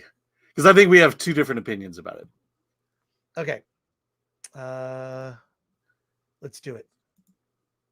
Will Smith stars in Emancipation. It's a movie that's being released by Apple TV Plus. It is the story of a very famous slave named Peter who escapes his oppressors. He's being forced to work on a railroad. He's taken away from his family, and he is abused in horrific ways by his racist captors. And everything from every kind of torture you can possibly imagine: starvation, being whipped, being thrown in chains, being just degraded at every turn. This is an incredibly difficult movie to watch. It's also based on a real person, Peter, and what Will Smith calls one of the first viral photographs. What ended up happening, this slave named Peter escaped from his captors. And if you look at this is a real photo of the real person. And this is a very important photo because this slave, Peter, with these horrific scars on his back, this photo was taken just to show the savagery and the brutality of slavery in the South. This photograph was published in newspapers all over the world. And it basically, at the time, Britain was trying to choose a side. Britain, the UK, may have sided with, the South at that time.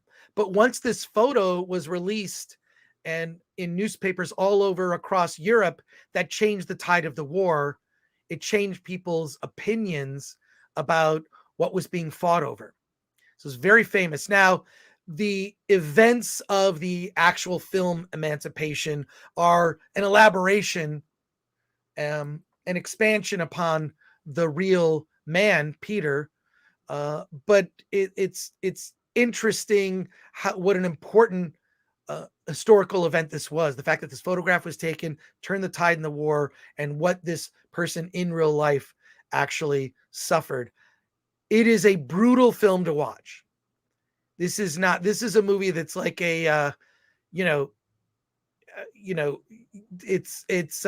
you need to prepare yourself before you sit down to watch it. Scenes that could be right out of a horror movie. Okay. In fact, Apple, Alan and I attended a screening of it where there was a Q&A. The director, Antoine Fuqua, I'm probably pronouncing that incorrectly. No, that's right. You got it. Is it Fuqua? Okay. Yeah. Antoine Fuqua said that Apple actually took it upon themselves to hire therapists for people on the set, for anyone, because what they were recreating was so horrific. A part of our, real dark history. Having said that, my friend Dante James, who I invited to the movie, did not want to attend. Dante James, his channel Verbal Riot, and I'm just going to paraphrase what he said. I'm not going to speak for him, but he said he's tired of these slave movies. There are other stories to tell about Black Americans.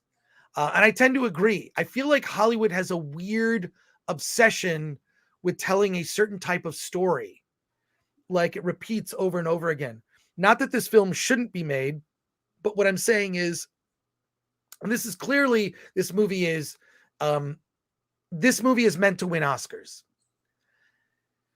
As far as I knew, did it receive any nominations last night from the Globes? I don't. No, it didn't. Not at all. Okay, none from the Globes, but the Oscars will yet to see. This is a movie made for Oscar consideration. This is an awards movie. This is this is a film intended with the intention to win awards, right? But I got to say, it was really difficult to watch, and not something I ever have a desire to see again. And it also brings up another thing, a thought.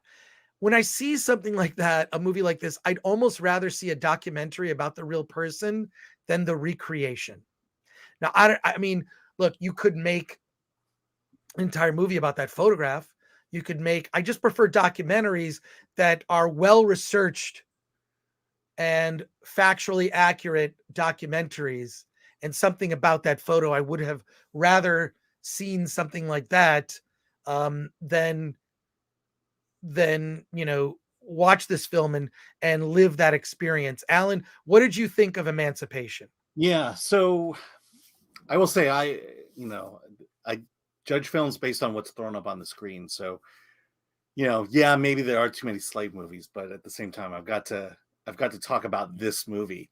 One thing the big part of the plot you left out was the fact that Peter here was stripped from his family on the plantation, moved with other black male slaves to build railroads so that the South can move cannons by train.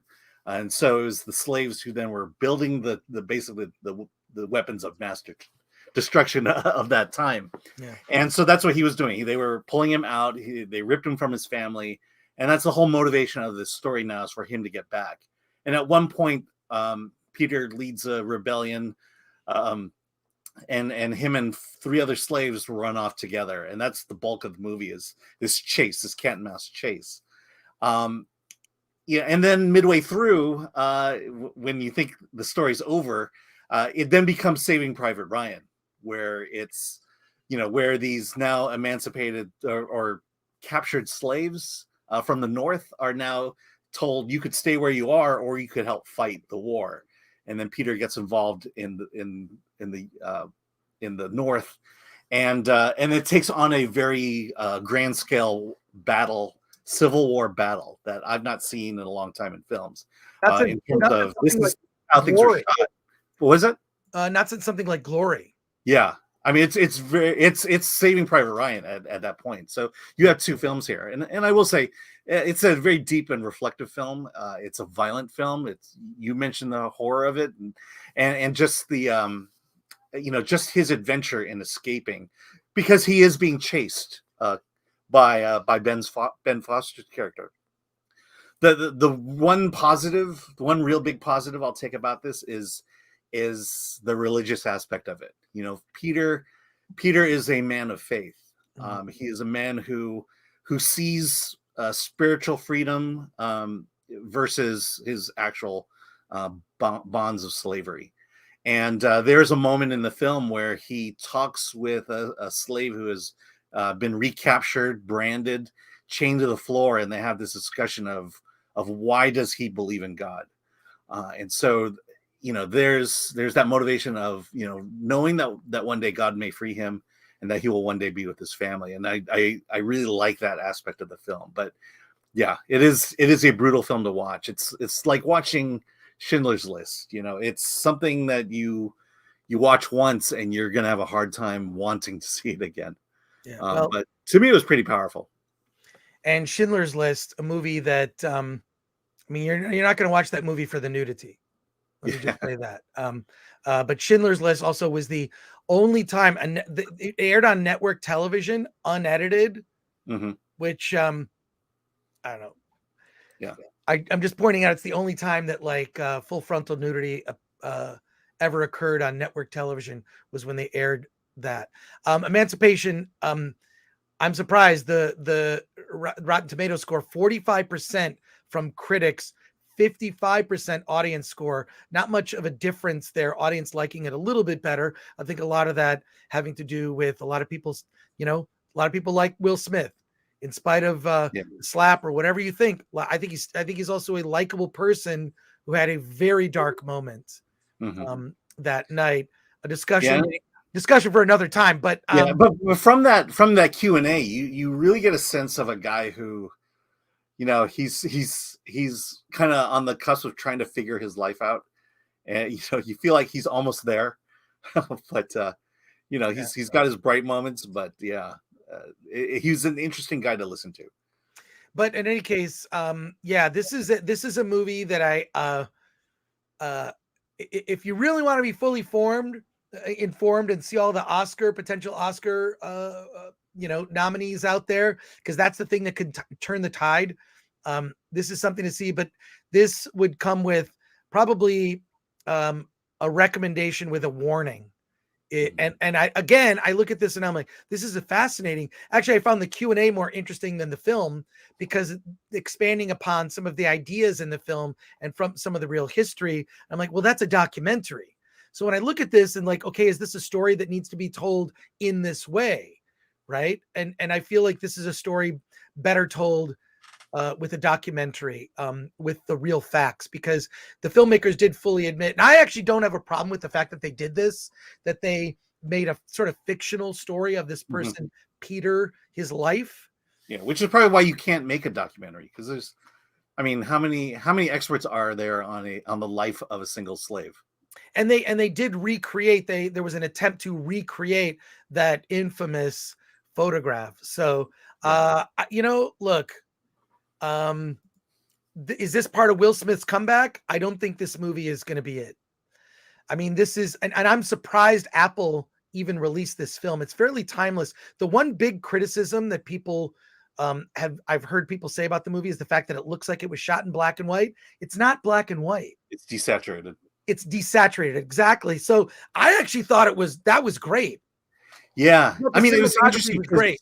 Because they'll fly over the marshes and you can see a twinge of green kind of in there. And then anytime you saw fire, it was orange. But for the most part, it was desaturated. It was. I love the artistic choice of that. Yes, I like that artistic choice too. I thought that was very well done. At times, it's very dark and it it sort of becomes almost like a bluish gray. I thought that was fantastic, but I've heard people criticize it for that. I disagree. I think that's one of the better creative choices of this film. Yeah. I will say, considering timing, or you brought up timing, the slap happened as they finished principal photography for it. Are you kidding? Well, here's the problem with this. It should have been shelved. I think it should have been shelved.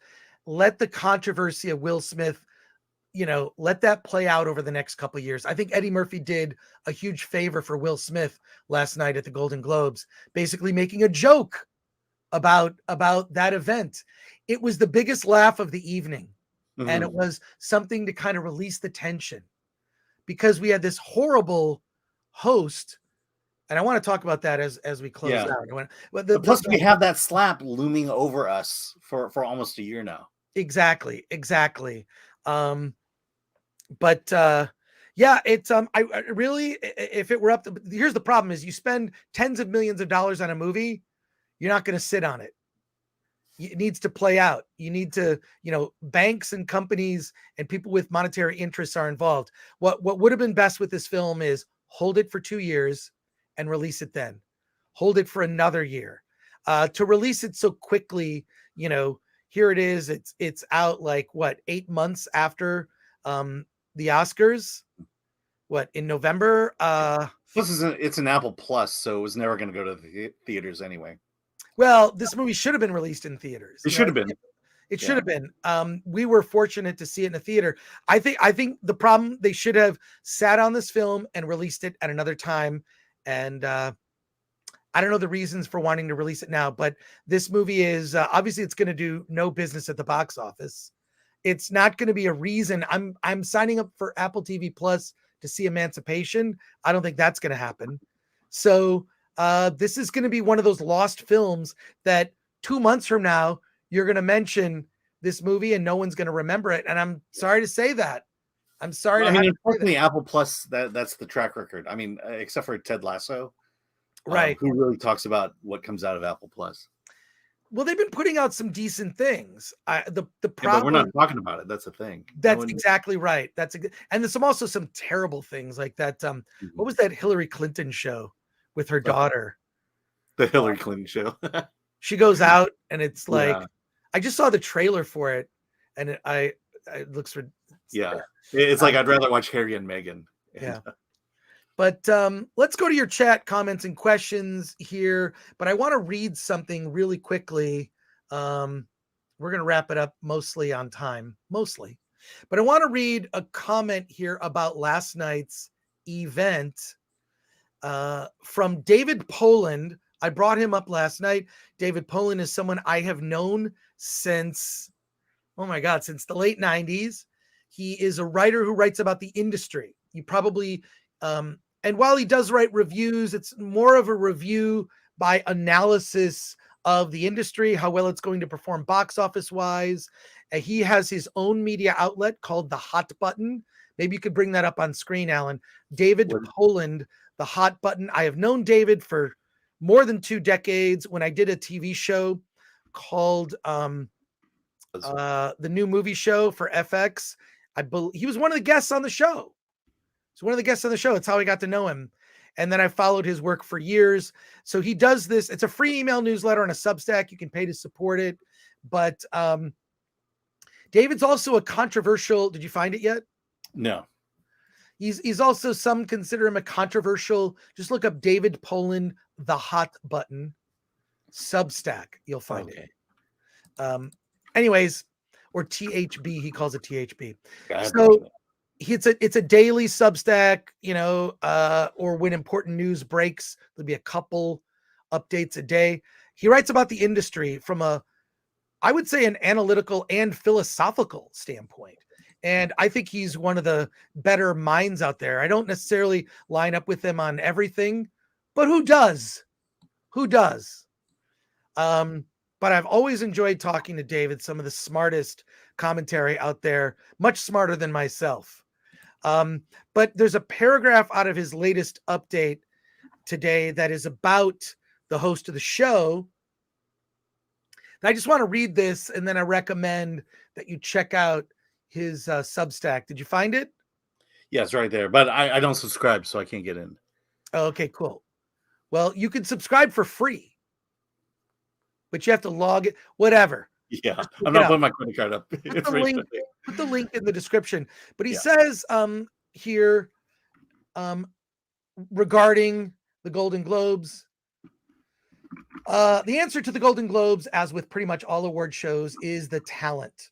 Coolidge and Yo and Farrell and Brunson assured that viewers weren't feeling like they wasted their time, especially in the third hour of the show.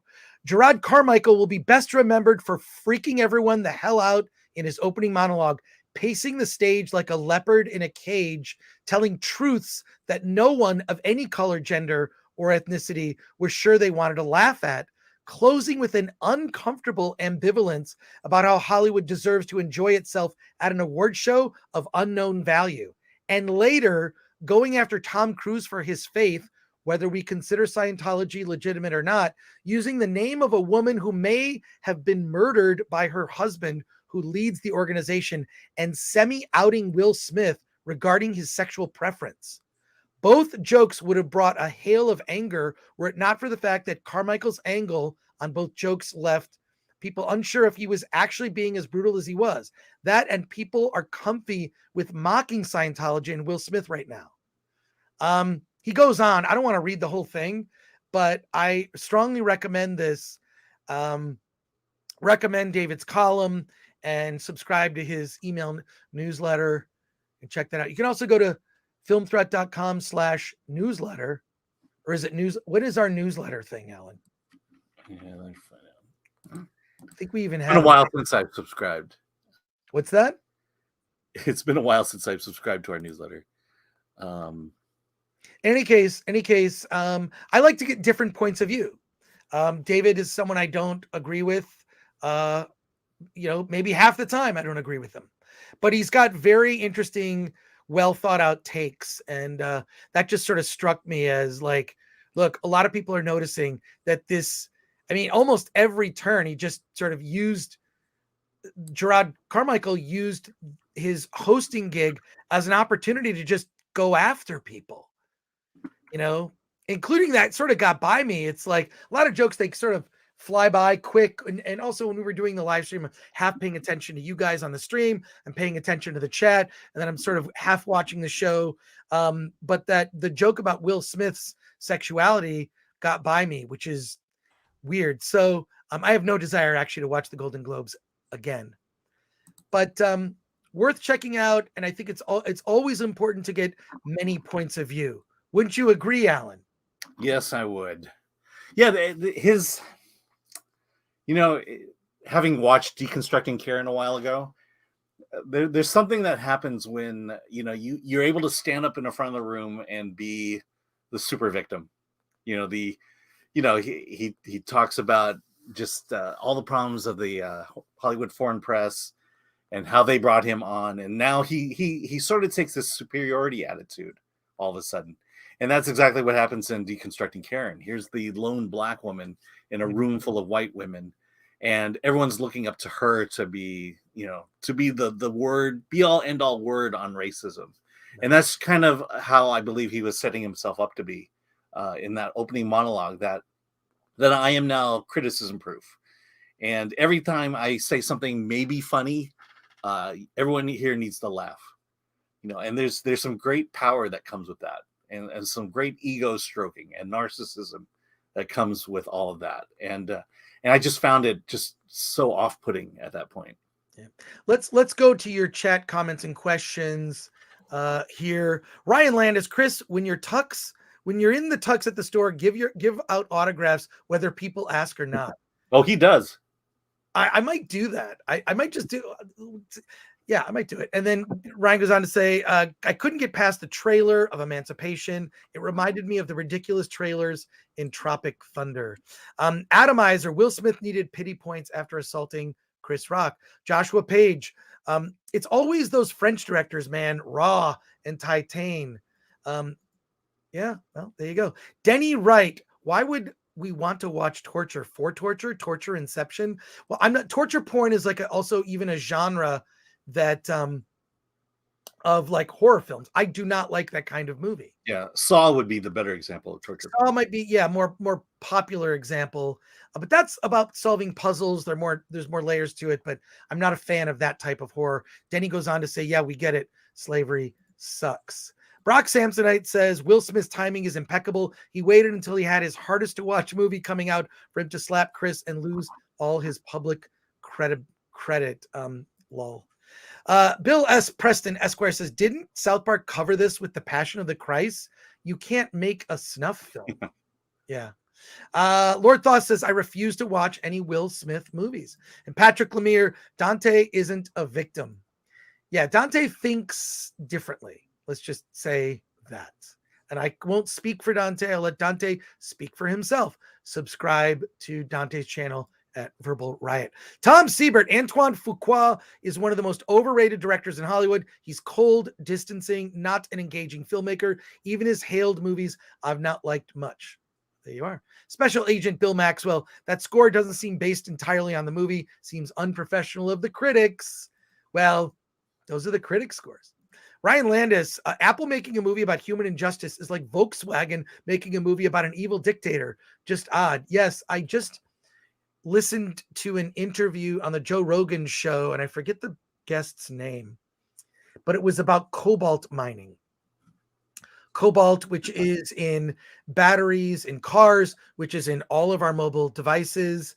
When you learn about cobalt mining and how that is actually done, and the toll, the human toll that takes, yeah.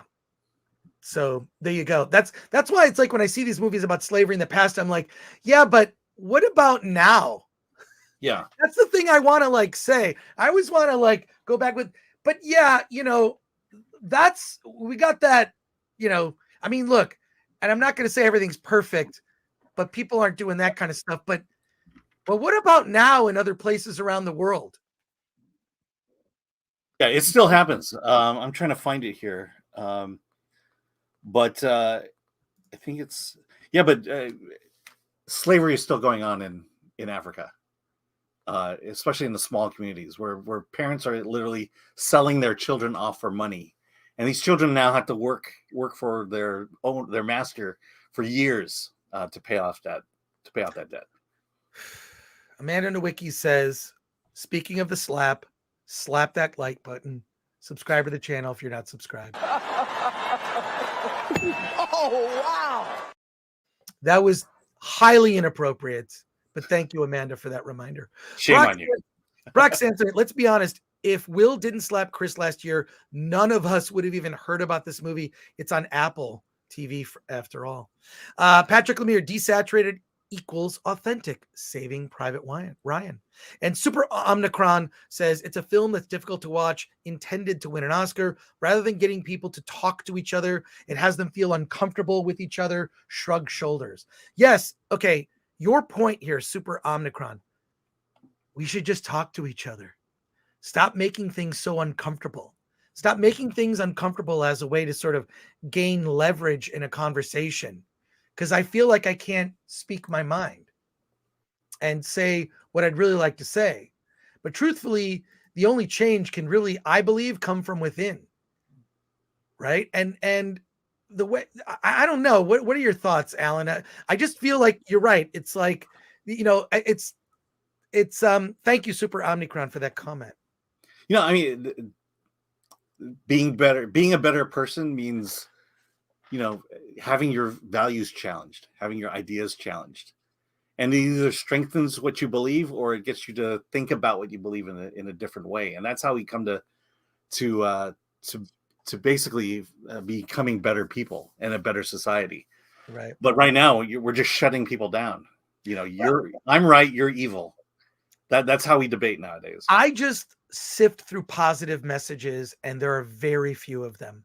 Eddie Murphy last night had a very positive message. Some of the speeches, like Kihei Kwan's speech, Michelle Yeoh's speech, there were speeches there that were like messages of positivity. And, I look for those. But those voices get drowned out by the complainers and the people who want to continue to stir up division and divisiveness in this country. And I can't support that. I don't support that. I don't support people who do that. I think this host last night even made like a dig at Quentin Tarantino. It was just like, it's like everything was just like so weird. Like, dude, you think you're gaining points by dunking on everyone that are well respected at the show? It was just, that's the idea of him being able to take moral superiority at that night. Yeah. And to say, passive aggressive things like that about Quentin Tarantino, Tom Cruise, Will Smith. Yeah. Will Smith, and everyone in that room had to just sit there and laugh politely. They didn't get any big laughs, that's for sure. Super Omnicron goes on to say, don't even compare it to Schindler's List, and right on to the dude who said, I'm over slave movies. Good for Dante. Django Unchained did this better. That's my point, is there are so many better stories about Black Americans. There are better stories to tell. Now, that's a story that I think is probably best told as a documentary, but there are better stories to tell. Just more incredible, optimistic, hopeful, bigger stories. Here's that movie I was talking about. It's called The Rescue List. But it's a documentary, and it's takes place in Ghana around Lake Volta, and these fishermen basically pay parents to buy their children as slaves. Wow. And this organization goes around and basically rescues them, brings them back to the family, who, of course, then in turn sells them again. But that's slavery is still going on in this world. That's horrific. Yeah. Brock Samsonite, I just want to see Will Smith jump up and down on Oprah's couch. I think you meant Oprah. Oprah's, yeah. And Patrick Lemire says, Cruise made the whole business look like effing amateurs. Of course they're mad. Well, his movie's like the number 2 at the box office. Made over $1 billion. We haven't even talked about the Fabelmans winning the whole thing. Yeah, what do you think about the Fabelmans? If this is the direction of the award season that the Fabelmans is going to win, this is going to be a really bad year. Or last year, it's going to be a wash in terms of movies. Fablemans is by no means the best movie of the year. I'm sorry. No, I agree with you. It's not, but I'm glad the story got told. I really enjoyed Spielberg's speech, but it feels like his swan song. Yeah. I'm not going to say it'll be his last movie, but it would be like him telling this uncomfortable story about his family, the history of his family. It felt like kind of like, what is in his 70s now? Yeah. Spider Geronimo says, sorry, do you get the sense that maybe it's like we're done with this old white guy? He can stop making movies now. That's what it felt like. It felt like, here, could you take this last award later? Yeah. Spider Geronimo says, Ricky dunked on them, but he was funny. That's right. He was hysterical. It was a roast. It was an actual roast that Ricky was doing. Yeah, but roasts are funny. Yeah, absolutely. And the roast isn't for the people in the room. It's for us, the audience, looking down on these elitists, basically. Yeah. Lord Thoth says, great conversation with you, the chat today on a difficult topic. I want to say thank you to everyone in the chat today. Really just great conversation. Sometimes we're talking about exploitation movies with boobs. Sometimes we're, talking about a bad award show. Sometimes we're talking about movie poster art. I don't know. You never know where it's going to go on Film Thread. We're just talking about indie movies we recommend. But I do think that movies are a pathway to talk about many different topics. And I appreciate that we've cultivated more than 500 people, 556 people currently watching right now. I really appreciate our conversations. I think that, and unfortunately, lately we've had some people taking Alan and I out of context on videos. And it's not like I want to do a video called "My Channel is Under Attack," but certainly people are beginning to notice because maybe we're bringing up some uncomfortable conversations, but I like to have those conversations. Sometimes you can use humor to have conversations that are uncomfortable, and sometimes just straight up conversation being real. But that's all I have to say about that. I just want to thank everybody for tuning in, and we hope our audience continues to grow. We've got a lot of interesting stuff coming up. One last thing I want to do, stick around, don't leave yet. I need to share screen. We launched a new channel. I'm going to talk about this because we want to get the channel. There's our traditional Film Thread channel. We realized that the trailers we were posting on the Film Thread channel kind of broke up our content, wasn't really good for the algorithm. So we'd post a really cool trailer for a movie and it wouldn't get love.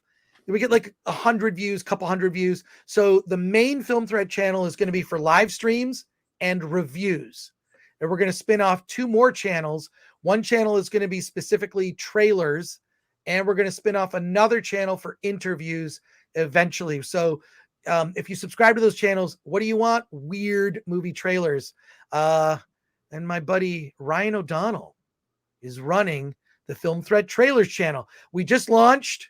There's only a few trailers on here, but please subscribe to the channel. It's right on our main channel. We feature this channel.